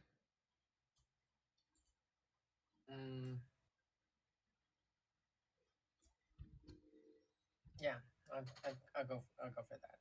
Okay. 24 kneecaps.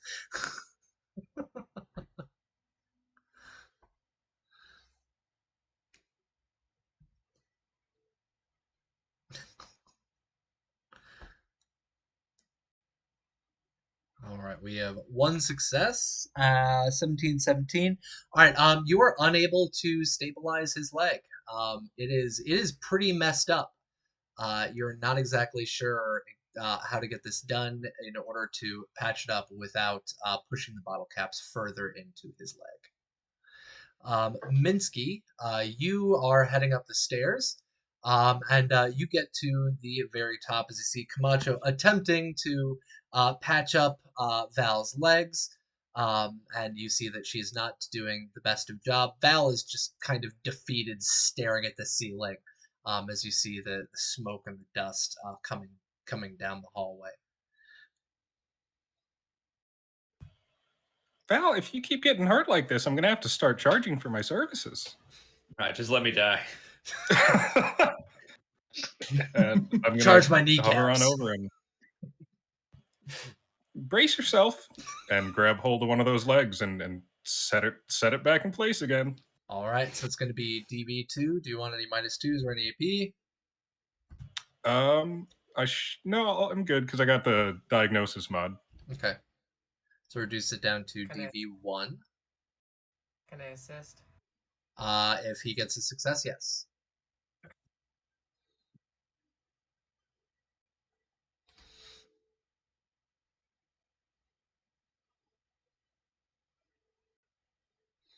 Medicine intelligence.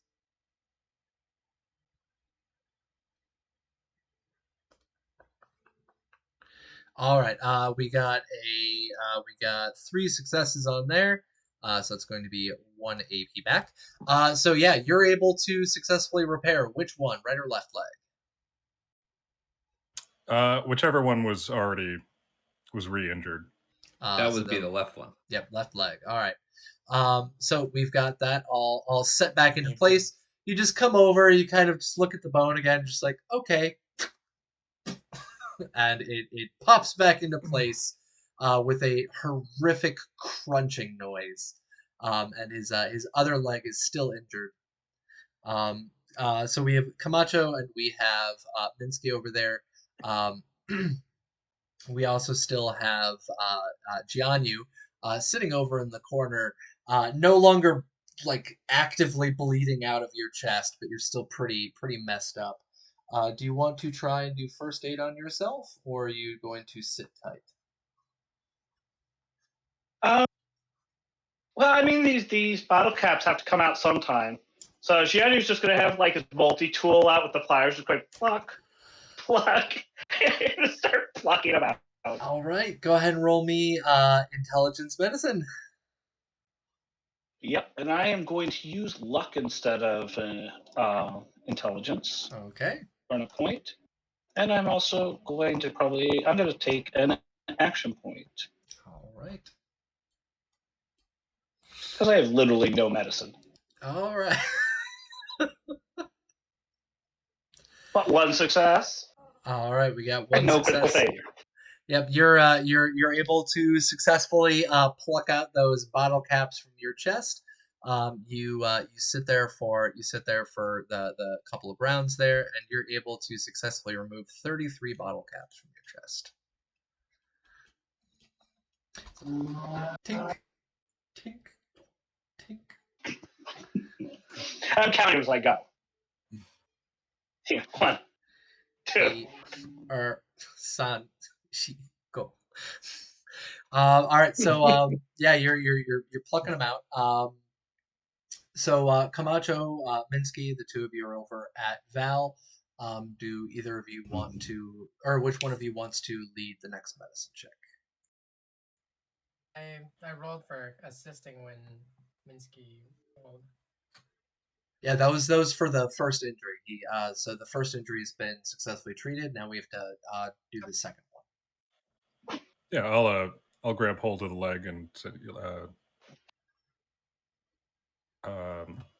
you want to hold him down while I set this last one in place? Yep.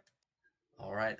So the first injury was treated. He still has an injury. It takes time to heal that, so it's still going to be a DB2.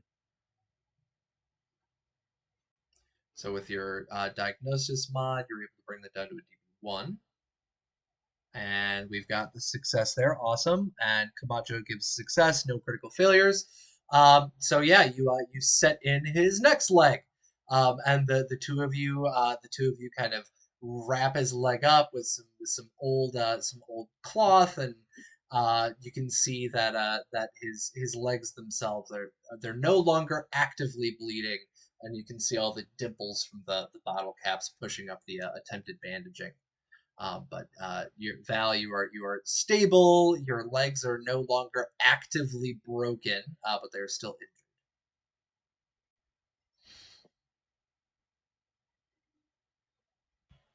Be careful with these ones. Some of my best work yet. Val stands up and he's like, all right. Right. Somebody else go first. Gianni's going to kind of walk up to Camacho, and I'm going to give you 17 of the 33 caps. Just put them in your hand. I'm going to walk into the room. I'm like, all right, what the fuck is in here? We just got blown up for. And Val takes the handful of caps in it, and he goes, oh, right, I'll pay you back once mine stop growing. So yeah, he drops got all those kinds of 17 caps in your hand. They are covered in blood and a little bit of viscera, but they're mostly still visibly nuka caps. Most caps are. Yes. Money. Money is money, yes, even if it's covered in blood and viscera. So we've got all that, and we have Jianyu heading in first. Jianyu, go ahead and roll me a perception survival check. All right. Perception. Camacho, are you heading in with him? How bad does Val look? Val is really trying to put on a show like it's not that bad, but he has 2 broken legs that are peppered with bottle caps sticking out of them, and he's down to 3 hit points. So pretty fucking Apparently, bad. Yeah. we've just wrapped up underneath Yep. these bandages. Yeah. You can try to remove them later. Okay, so he looks pretty sad. So I'm gonna reach into one of my pockets and I'm gonna pull out a stim pack. Oh. He denies it. He's like, no, we don't. It's not that bad. I'm telling you, a night with Minsky and a box of sugar bombs. You can see he's got his nose has bled, his ears have bled, he's got some blood coming out. His eyes are closed when he's like talking to you. I'm gonna be all right.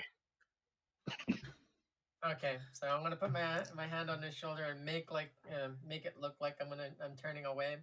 I'm gonna spin back around. I'm gonna stick it in the freaking ass cheek. All right. So we've got a butt stim pack. Delicious. Let me check this out real quick for stim pack. Go. So for a stim pack, let me see ST. Oh, it's under chems, not under food. Duh. Okay. It gets 4 hit points. Beverages. That doesn't seem like nearly enough. Yeah, that seems pretty low. Because I mean, like. Nope. 4 hit points. Both. Really? Yep. Still 4 more than he had. 4. So Cram heals 5 hit points. So a stim pack is less effective.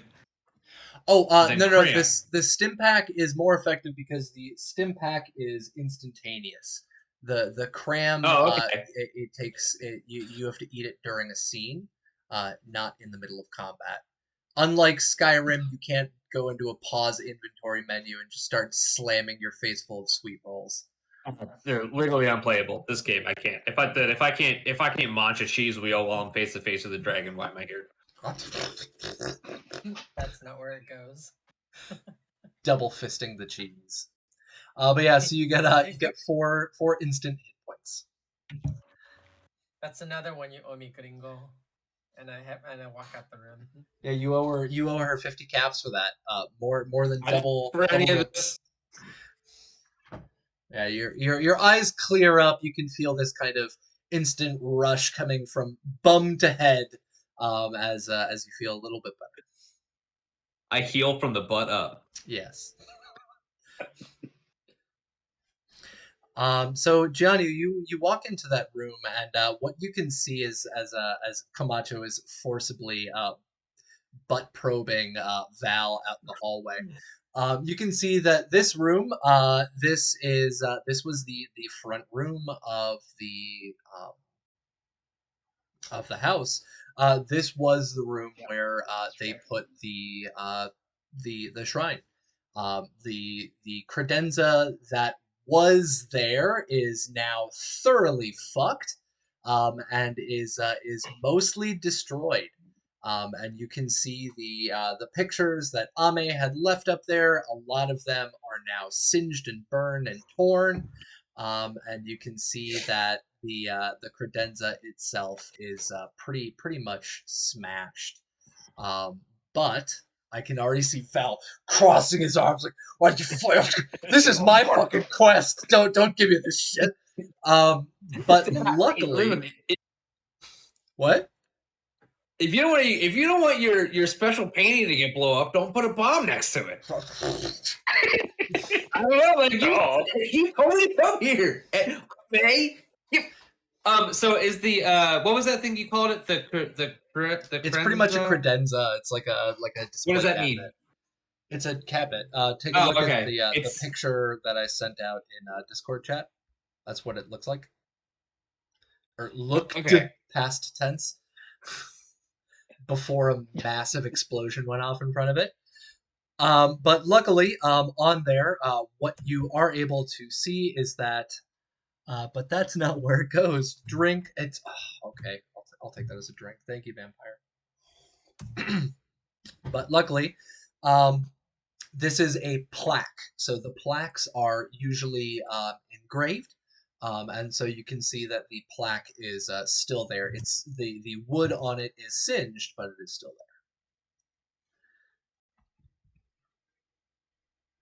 there. Oh, okay, good. Right. I'm not going to take away your 50 caps, bro.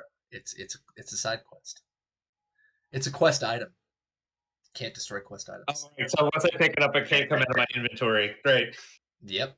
5 pounds, bro. If I pick it up, can I put it on Dynamo? When you pick it up, it's a quest item. It's on your inventory.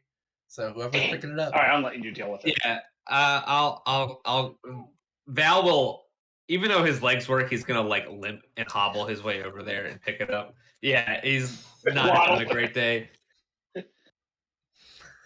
All right. So yeah, Val, you walk in. Do you add that to your inventory? Do you grab the plaque? Yeah, how much does it weigh? It is 5 pounds. Yep, I got it. Okay. Val's like, all right, finally got the thing. That so happy that we got it. Great, awesome. Yay, woo. Yay, woo. We're almost dead. Fucking piece of wood. I hate this place. Camacho, are you walking into the room with him? And Minsky, are you walking into the room with him? I want to go back downstairs and lay down. Okay. And I'm gonna start rushing back outside to make sure that Dynamo's still there and that the area is still clear. Okay. Because John, you would be so mad at me. Yeah. Dynamo just bolted. Yeah. I think right now Gianni's a little dazed about everything. So he's just kind of like, all right, see what the hell we got blown up for. So yeah, you see that plaque. You see the credenza is mostly destroyed. It is turned mostly into splinters. The candles are destroyed.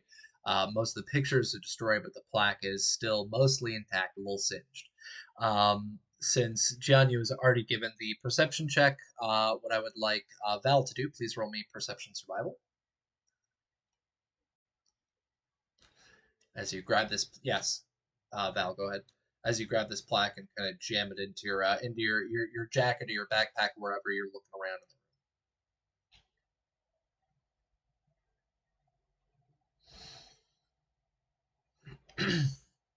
All right, the room is very dusty, and your eyes are still very watery. You don't really notice much else in the room. You know, it's furnished, but you can't really see too much between all the dirt and dust and debris still floating in the air. Janu, do you want to make another perception test? Or you guys want to move on?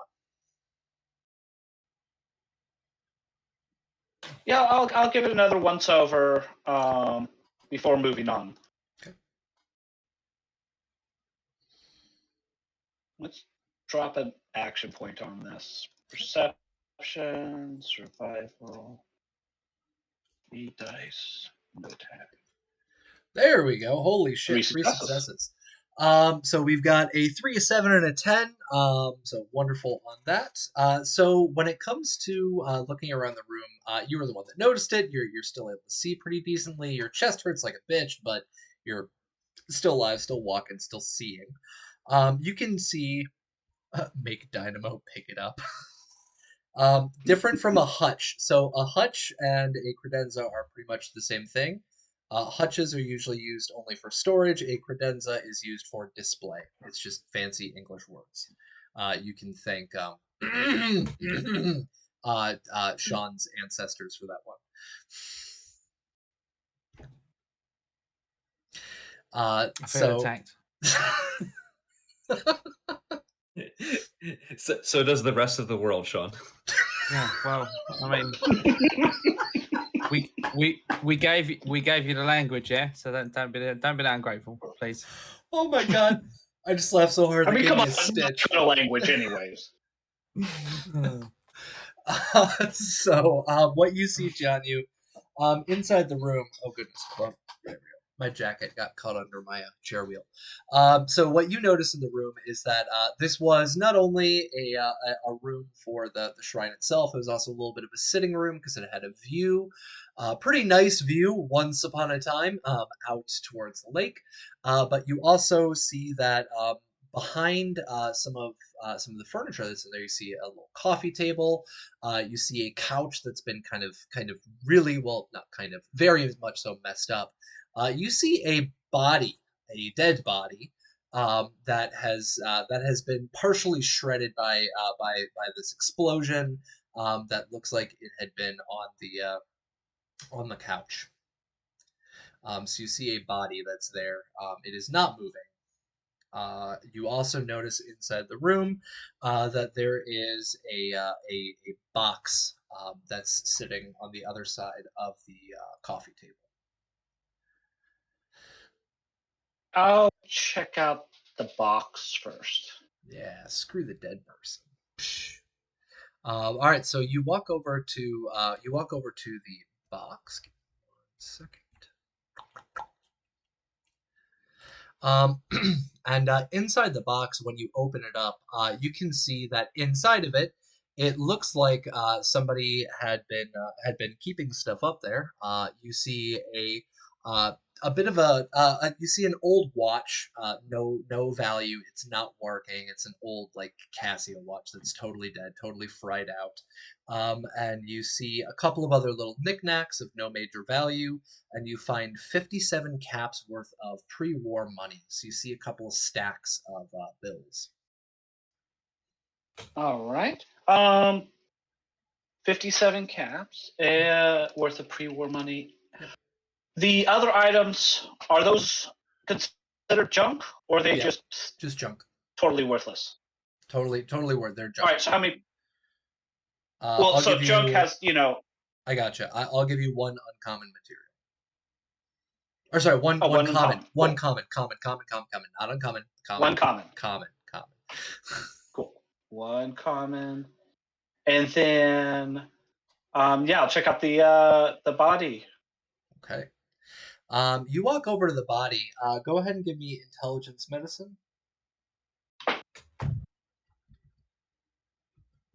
That's not a great roll for me. I will earn a luck to use luck instead. Okay. I'm almost out. Yep. You got to get some sleep. Refill that luck. How many action points do we have? 3. Oh, we have. Nah. Do we have a bunch of -2 still? I'll take a -2. Yes, we have a bunch of -2s. Chad has been very, very kind to you guys Damn. today. Lots of +2s. Oh my All god, right, we 2 still have a successes. bunch. -2, -2. Oh, there's a couple of +2s. There's a couple in there. +2s. Savage. So yeah, there we go. We've got a successful roll there, a 9 and a 10. So what you notice is that this body is very, very much so fresh. It looks as if this person was previously alive inside this room before that bomb went off. They are dead and actively still bleeding. There is no clotting, nothing. They were a survivor and now they are a corpse. Well, you shouldn't be handling explosives if you don't know what you're doing. Clearly, you didn't know how to set a trap there. Right. This son of a bitch. It Well, is his fault that happened. He deserved it, right? Yep. Does he have any loot? Yes, he does. Give me 1 second. Because I did not expect you guys to kill him. Of course, we roll him over. It's like Ame's son or something, you know. Yeah, that was my first thought, and it still could be. That's a wonderful idea. Thank you for that thought. I was just going to make this a random NPC, but I'll keep that in mind. Thank you. Oh yeah. All I right. kind of feel like I should burn my last luck to prevent that. Yeah, can you unintroduce a plot point with a look? Yeah. You can use a point of luck to introduce the fact that he's just a random stranger that you don't know. Do you want to use that luck point or no? It's my last one. Val, you want to? One. Up Oh, to you don't have any? I don't have. I have one left, and I need that for like if I actually die. That's all I have left He's too. good luck to kill the mysterious stranger. No, I'm not doing it. All right. It is what it is. So the person that is there looks like they are in some army fatigues, pre-war army fatigues. A little bit older. He's got a bit of a beard and gruff. You can't really see his face too well because it's pretty shredded from that the shrapnel. On his face itself, you are able to successfully unembed 5 caps that are literally sticking out of like the bone from his face. There seems as if there might be more if you were to dig open his skull. They're pretty well embedded there. And on his person, you can't really salvage the clothes. They are pretty messed up. But you do notice on his person he has a military K-bar combat knife. He has a military 10mm pistol.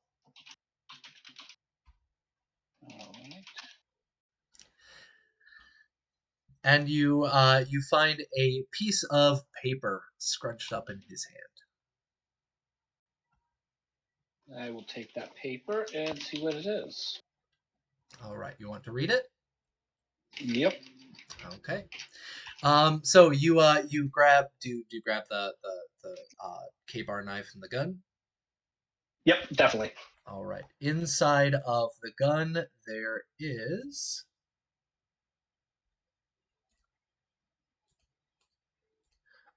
is one bullet left, one 10mm round, and it's in the chamber. So on Well, the I know sheet what of that means. Obviously, he wasn't going to make it anyways. harsh. On the sheet of paper. So on the sheet of paper, you open the sheet of paper, and you can see it's fairly bloodstained. But on there it says the following. It says, "I'm trying to come back for you, Mom. There was an attack on the camp. They're coming back to life. I've tried setting up traps to keep myself safe. Tomorrow, I'll continue making my way to you. If I can't find you, I'm sorry. And on there it says, love, um, May, what would that be? May, Anji.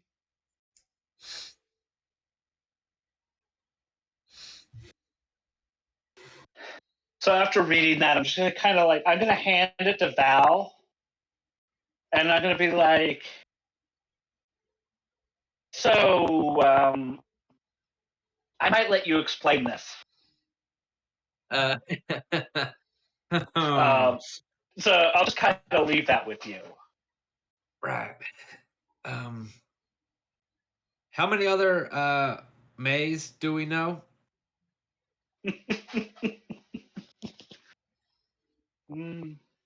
Right now, about 1. 1.5, maybe, I guess. Okay, right. Hold on, and he reads it again, and he realizes that it says coming back. He was very focused on the May part, but then he like suddenly was like, wait, and he looks at it again and reads it again, and he's like, oh, and he reads that part out loud to the rest of the group of the part where coming back to life, they attack the camp. I can't get out. The camp was attacked. The camp was attacked. They're coming back to life. Right. Well, that sounds familiar, sorta. Right? Yeah, that doesn't sound good. I hope Minsky buried that one guy deep. Well, it looks like if we want to find out more, we got to go to the camp. But if we want to do anything, I got to take a nap. We got to take a nap. We all have to take one big collective nap. All right. Do we get a bonus if we cuddle puddle? No. Uh, A cuddle puddle. What the hell? It's the assist, you know. We're assisting. just like in the Crudes. Yes. It's when you and all your friends. Wait, hold on. We all know what a cuddle puddle is, right? It's when you and all your friends lay in a big puddle. What? No, I'm sorry. When you lay in a big pile cuddling, and you call it a cuddle puddle. Sure, whatever I you think say. it's relatively easy to infer. Yeah. Whatever you say. Duly noted, everybody. He wants to cuddle puddle with you. Wink, wink, nudge, nudge. Say no more. Say no more. Hey, governor.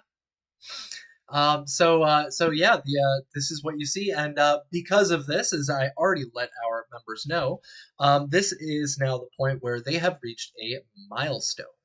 And so for our system, because we are not using just the base XP, we are doing milestone achievements. What happens is that they have now leveled up. So each of our members have leveled up from this. TIL, what a cuddle puddle is. What's TIL mean? Today I learned. I learned. You learned what Today I TIL means. Oh man, look at that. There you go. Yeah. Oh, vampire. I thought a cuddle puddle was what was left over after a cuddle pile. Oh my god. Oh. Vampire. That's dirty. so just remember that you have to go in and like manually set your things back to Yes. the So I'm not going to have you Yep. guys do that right now. What I wanted you guys to do right now Oh, was crap. share with our community what are your milestones, milestone achievement and perks. So I'm going to go through that in just 1 second. I just want to let everybody know about how the system works, because this is one of the ones that, of course, every system is different. Each of them you need to learn. And so character advancement is on page number 49. And so what happens for character advancement is that each time that you level up, What happens is you go up, you increase the character's level by 1. Your character, let's see, your character health points increase by 1. You choose 1 skill to rank up, and you gain 1 perk. So each of our players gets 1 health point, 1 perk, 1 skill point. Most perks have requirements which your character must meet for you to select a perk, such as specific level, special attributes, etc.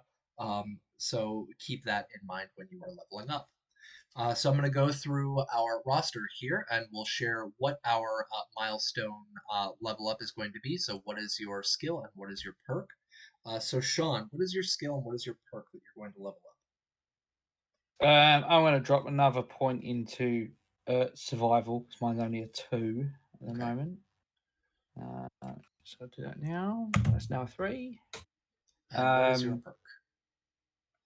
I'm going to take, as my character has an agility of score of 10, I'm going to take Gun Fu. Excellent. Which I've got the. Do you want us to read out the descriptions for that? Nope, that's it. Just let us know what you're going to be leveling in. No problem. Camacho, what is your skill and what is your perk? So I'll be taking as my perk Bloody Mess. Okay. And I'll be adding another point into small guns. Awesome. Minsky. For my skill, I was thinking about survival, but in light of recent events, I think I'm going to put another point into medicine. Okay, smart. And then for my perk, I am taking medic. Awesome. Val. Val will be taking the Gun Nut perk, which will allow him to attach mods to our guns once we start finding them. And we'll be putting a point into survival because it is way more important than we thought it would be. Yeah. It's more important than I thought it was going to be as well. So many of the conversations we have on the Discord are just like, is this what you do with survival? Like, is this for literally everything? And I'm just sitting there like, yeah, I guess this is for literally everything. So yeah, survival is super important. Keep that in mind for character builds. And Jianyu, what are you doing for perk and for your skill? I am taking the Scrapper perk, level 1, so that I can get uncommon materials when I scrap. And I am adding another point to explosives. Awesome. So this is the milestone that they have all aimed towards. That's what they're going to be inputting. But right now, Sean is passed the hell out. He's sleeping peacefully and comfortably, pillow behind his head. Camacho has headed back downstairs, plops back down in the bed. Are you going to be going to sleep? Yes. Okay. Placing my 10mm on my by my side, so in case anything happens, Okay. I'll squeeze off a shot. And Minsky, you quickly fly, bobble, float, whatever word you want to use, your choice of adjective. You make your way back downstairs, and you get down to Dynamo. Dynamo is still very much so bothered and irritated. It is actively pulling at the rope that you have tied, but seems to be secured actively to where it's at. So what are you going to do now that you're down there? Well, I'm just going to try and calm him down again. All right. Go ahead and roll Charisma Survival. Or Charisma Speech. Charisma Speech. Charisma Speech.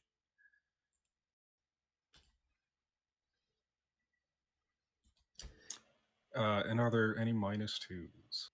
We have a shitload still, yes. Yeah, I'll use one of those. All right, this one is Logar's, so thank you, Logar. We're dipping into your collection here. All right, you got a success. So you start to serenade the cow again. this time, instead of Twinkle Twinkle Little Star, you start singing Frere Jacques. You're able to pull that one up in your memory banks. And would you like to get an AP? I think we're about at the end of the session here. Ah, ruining my fun. But yeah, so you're able to start calming down the Brahmin. Val and Jianyu, the two of you are still up on the third floor. You've cleared out that room. You've found the body of Ame's possible son, very much so dead. Was previously alive. Is now dead. You've looted his corpse. You got a gun, a knife, a gun with one bullet and a knife. His clothing was shredded. What else are you guys going to do? So Val still has the holotape. Mhm. But it doesn't have a holotape player. Yep. So I think before Val goes to sleep, he's going to walk downstairs and put the holotape on Camacho's pillow or bed or next to Camacho while she's asleep. Okay. Camacho, you said you'd put the gun on your chest, but you hadn't fallen asleep. So are you still awake or no? Yeah, I'm still awake. Okay. It wasn't on my chest. It was just right beside me. Okay. So Camacho is still awake when you get down there. So he doesn't say anything. He just hands it to her and then turns around and goes back upstairs. Okay. So Camacho, you see this holotape, and on the side it's handwritten Sean with a little heart.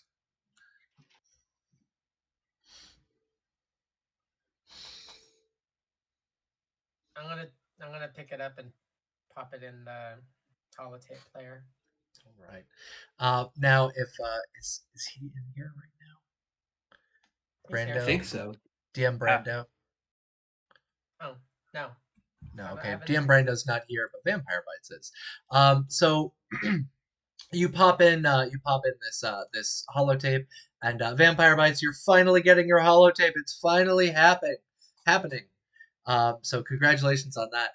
You start playing the holotape, and after a couple of seconds, you can start hearing the holotape spinning up, and it's on there it says, "Happy birthday to you," and you hear this song being sung out. It says, "Happy birthday, Sean.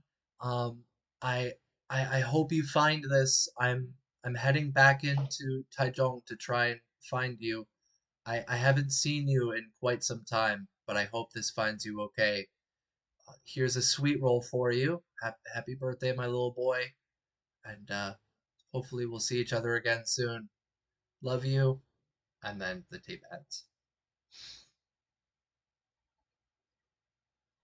So it was Apparently not our Sean. yes, it was a happy birthday tape being left to apparently a young boy named Sean. With the sweet We roll really need that was taken by Val. Huh? The sweet roll or the sugar bombs? Those sweet roll. Oh, it was a sugar bombs. Yeah, it wasn't Sugar a sweet bombs. roll. It was a sugar bombs. There we go. Yeah. So yeah, those the sugar bombs there, and the tape, and you took both of them, and you've already eaten the sugar bombs. So congratulations, you just stole a young child's birthday present. It could still be Sean's birthday present. It could still be. It's still possible. I mean, the time is wibbly and wobbly, so who knows? Who really knows? I stole from an adult man, not a child. No, you stole it from the counter inside of that destroyed area, and there was a dead body next to it, presumably their parent, and it sounds as if it was a male's voice. So yes, it was presumably their father.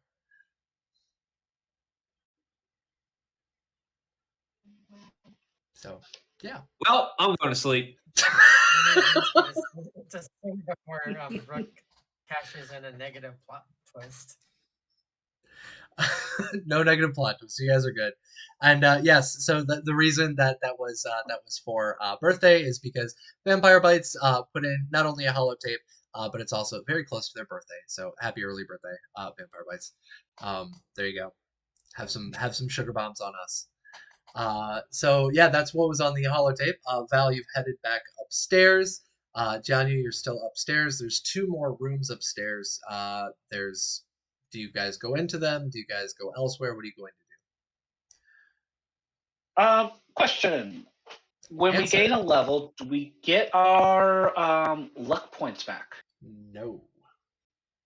No. Okay, because All right. it doesn't Still on it one. did it Sleep. automatically. Sleep. All right. Then what time? It's getting kind of late for the day, isn't it? Let's see. The last time we I had don't even know what checked time it is. into it, yeah, you don't know exactly what time it is, but let me check on here. Oh right, yeah, it was now October 22nd. It's the next day. And yes, it's getting a little bit later into the day. It is approaching evening. All right. I would like to spend my last luck point to say that there is some extra incense and a picture of Ame's son that survived. All right. You walk back over to the let's call the Crenedza section of it, the hutch. You walk over to the hutch, and you're able to open that up, and you can see there's a couple of pieces of incense and a picture of Ame's son with Ame, from when he had graduated from his boot camp in military service. Cool. Do you want me to roll for how much incense? Go ahead and roll me 1d10. D10. 9. Nice. All right, so you got 9 sticks of incense. All right. And then I'm going to head out front, and I'm going to have to rest up out there because I can't get the cow inside. Well, you never brought the cow to the back. There's still that option. But the back door wasn't any bigger.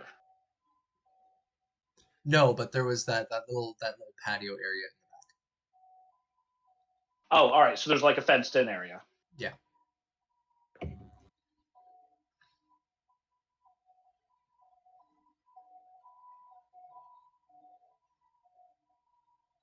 Yeah, I think I'm just going to kind of keep him out there. He's tied up. I'll go out there, calm him down, and kind of sit down over, next to Dynamo, and I'm still pretty hurt, so I'm going to probably have some food or some drink. Okay, out in front of the building? Yeah, out in front. Okay. All right, so Minsky, you see Jianyu coming down after a couple of minutes, and he comes downstairs and accompanies you with Dynamo, who is thoroughly soothed by your auto-tune Frere Jacques.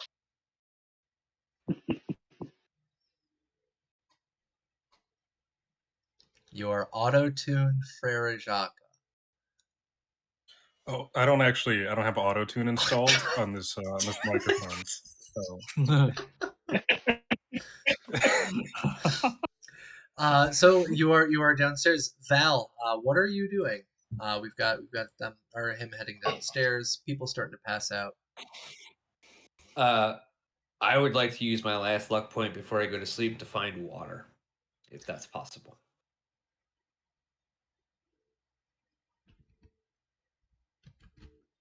Is that I possible? honestly don't remember. All I've got is food.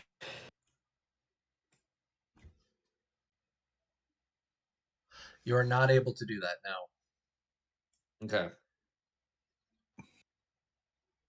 Can't introduce a lucky fact that there's a bottle of water under the couch? Lucky fact or detail, not items.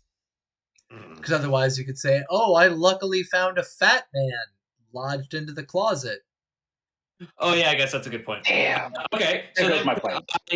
could I try to scavenge in this room for? You guys already have, but there are those 2 other Oh, rooms that right. you have not checked. All on the right, top guess I'm floor. going to sleep with the. Guess I'm going to sleep with. Wait, what'd you say? There's 2 other rooms on the top floor that you guys have not checked. Remember when you came to those double doors? Yeah, I And then remember there's when the I 2 walked other into the rooms. double doors. Yeah, I remember when I exploded. Right. Yes. Yeah, so all right. I guess I should go check one of these other rooms Okay. because I really need to drink something before I go to sleep. All right. You hobble over. Do you want to go to the one that's on the right-hand side of the stairs or the left-hand side of the stairs? Let's go to the left-hand side. Can I check for traps on the door? You totally can. Go ahead and roll me a perception explosives.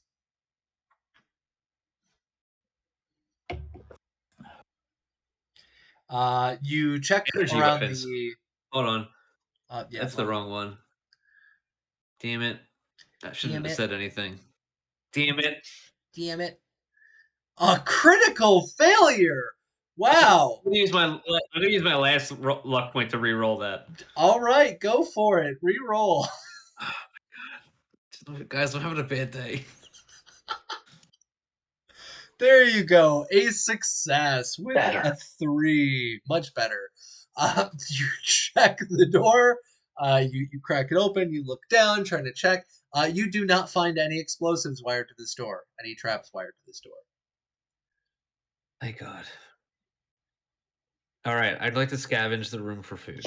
All right, you open the door all the way up now, and no, I'm just kidding. So you open the door all the way up, and this must have been Ame's room in the past. You can see that this is a master bedroom, and inside the master bedroom, you can see there's a large bed, there's dressers, there's a little nightstand. So go ahead and roll me perception survival. What do you find? So this is gonna be like the last thing we do before we go to sleep, right? So can I just Yep. dump all these AP? Yeah, we have You 3 totally AP left. can, yeah. All right, so I'm gonna roll 4 dice. Okay. So did we get our level up yet? Yes. Okay, so then let me change my survival real quick to 3. Survival total 3. Boom, baby. All right, survival what? Survival. survival? Perception, yep. I'm real good at both those things. But not explosives. Not at all. Oh my god!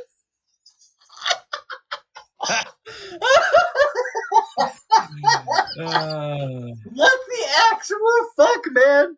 What is going on here? We have 2 20s, an 18, and a 9. Sorry, that was unprofessional of me. Walking away, did you just scream into the corner? No, I just had to stand up for a minute Okay. because I was like, "Well, this is the last cool thing Val's ever gonna do."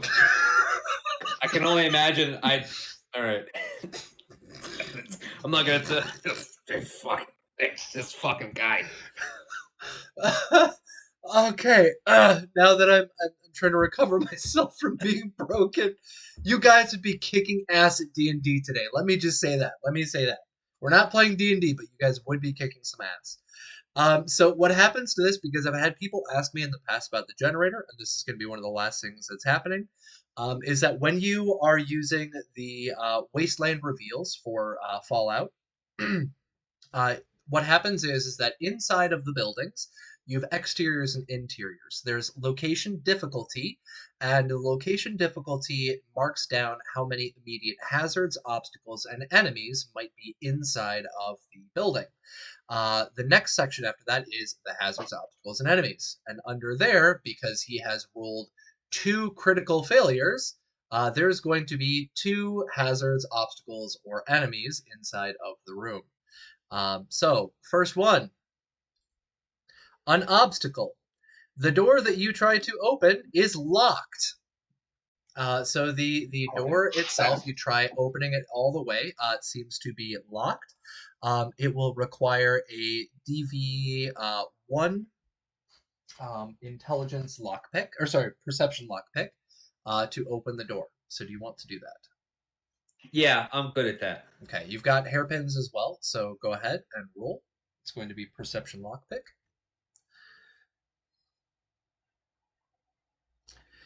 You're able to successfully get the door open. Excellent. We got a 6 and 11, and no critical failures. Congratulations. The lock does not explode. And the next hazard or obstacle. Fingers crossed for you, bro. Fingers crossed. It's a werebear. Oh, that's fun. You open up the door, and we're going to end with this.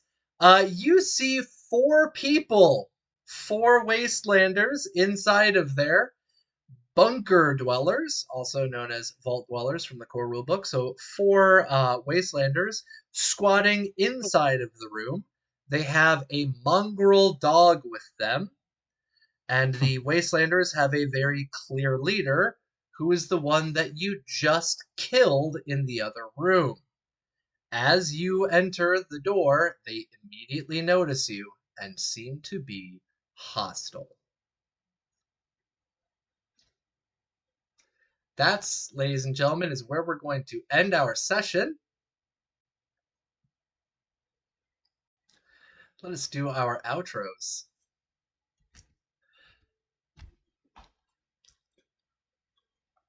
No boom. No boom, vampire. So yeah, that was a very wonderful session, very interesting. Lots of fun little rolls there. I've never seen that many critical failures happening one after another. But yeah, very interesting. Stickbomb, go ahead and introduce yourself. I'm Tracy, aka Stinkbomb 007. Yeah, thanks for watching this this cluster. Well, we having a great time here, getting blown up and totally screwed over with complications. But other than that, it's a lot of fun. So glad everybody could join us. Yes, definitely a cluster of some kind. Logar, go ahead, introduce yourself. Hi, I'm Logar the Yogar. I've had a great day. You can find me at twitch.tv/Logar the Yogar. We're doing a special Starfinder Sunday night. We're doing a one-shot with some guest players. It's going to be a lot of fun. I'm here every Friday for Fallout. This might be Val Jacobs' last session. Nobody knows.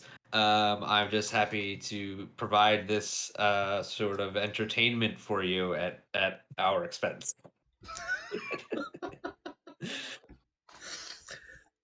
Right, Johnny.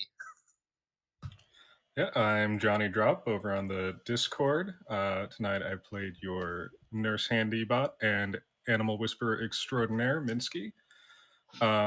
You can find me here every Friday and Saturday. And I've got a SoundCloud at Arkson if you'd like to check that out as well. Awesome, thank you. Raven. Yeah, thank you so much for watching along with us. Had the pleasure of playing Camacho, the mercenary survivor / part-time field medic. You can find me all over the internet at Doña Trece Cuervo. Thank you. Awesome, thank you. And Mark. Yeah, you can find me Captain Mark 87 on Discord, on the Cybernation Uncensored Discord if you want to hit me up on there. I was playing International Man of Mystery, Sean Dalton, who should probably wake up and run upstairs because that's a scenario that's almost built for him to handle. So I'm going to try and do that next week. Yeah, you can catch me here every Friday on Capricious' Nomad game every Saturday. So come hang out tomorrow night. And over at twitch.tv/Heroes in Theory on Sunday, I just got a word that I don't think we're running this Sunday, just a last minute emergency. That could change. We'll do the Twitters and whatnot if it does. But that's how it's standing for the time being. Yeah, come see us tomorrow. Cyberpunk continues and it's going to be really good. Thank you. And ladies and gentlemen, I am GM Capricious Nature. Hold on one second. I'm dropping this information into my GM notes about running across the Wastelanders. There we go. So I am GM Capricious Nature. This has been Fallout Asia. Very, very fun session, at least for me. I hope it's been fun for all of you who are watching. Not so fun for Sean and Val's legs. But I hope all of you had an absolute blast. Pun 100% intended. You can catch us on Cyber Nation Uncensored here on Twitch every Friday. You can also catch us on Saturdays for Cyberpunk Goes Nomad. You can find our supplements on Cyber Nation Uncensored, and our music today has been provided by 1,000 Reasons and Base Ape Records. I hope all of you have a wonderful week. We'll see you all next week. Bye-bye. Bye. Bye. Cyber Nation Uncensored.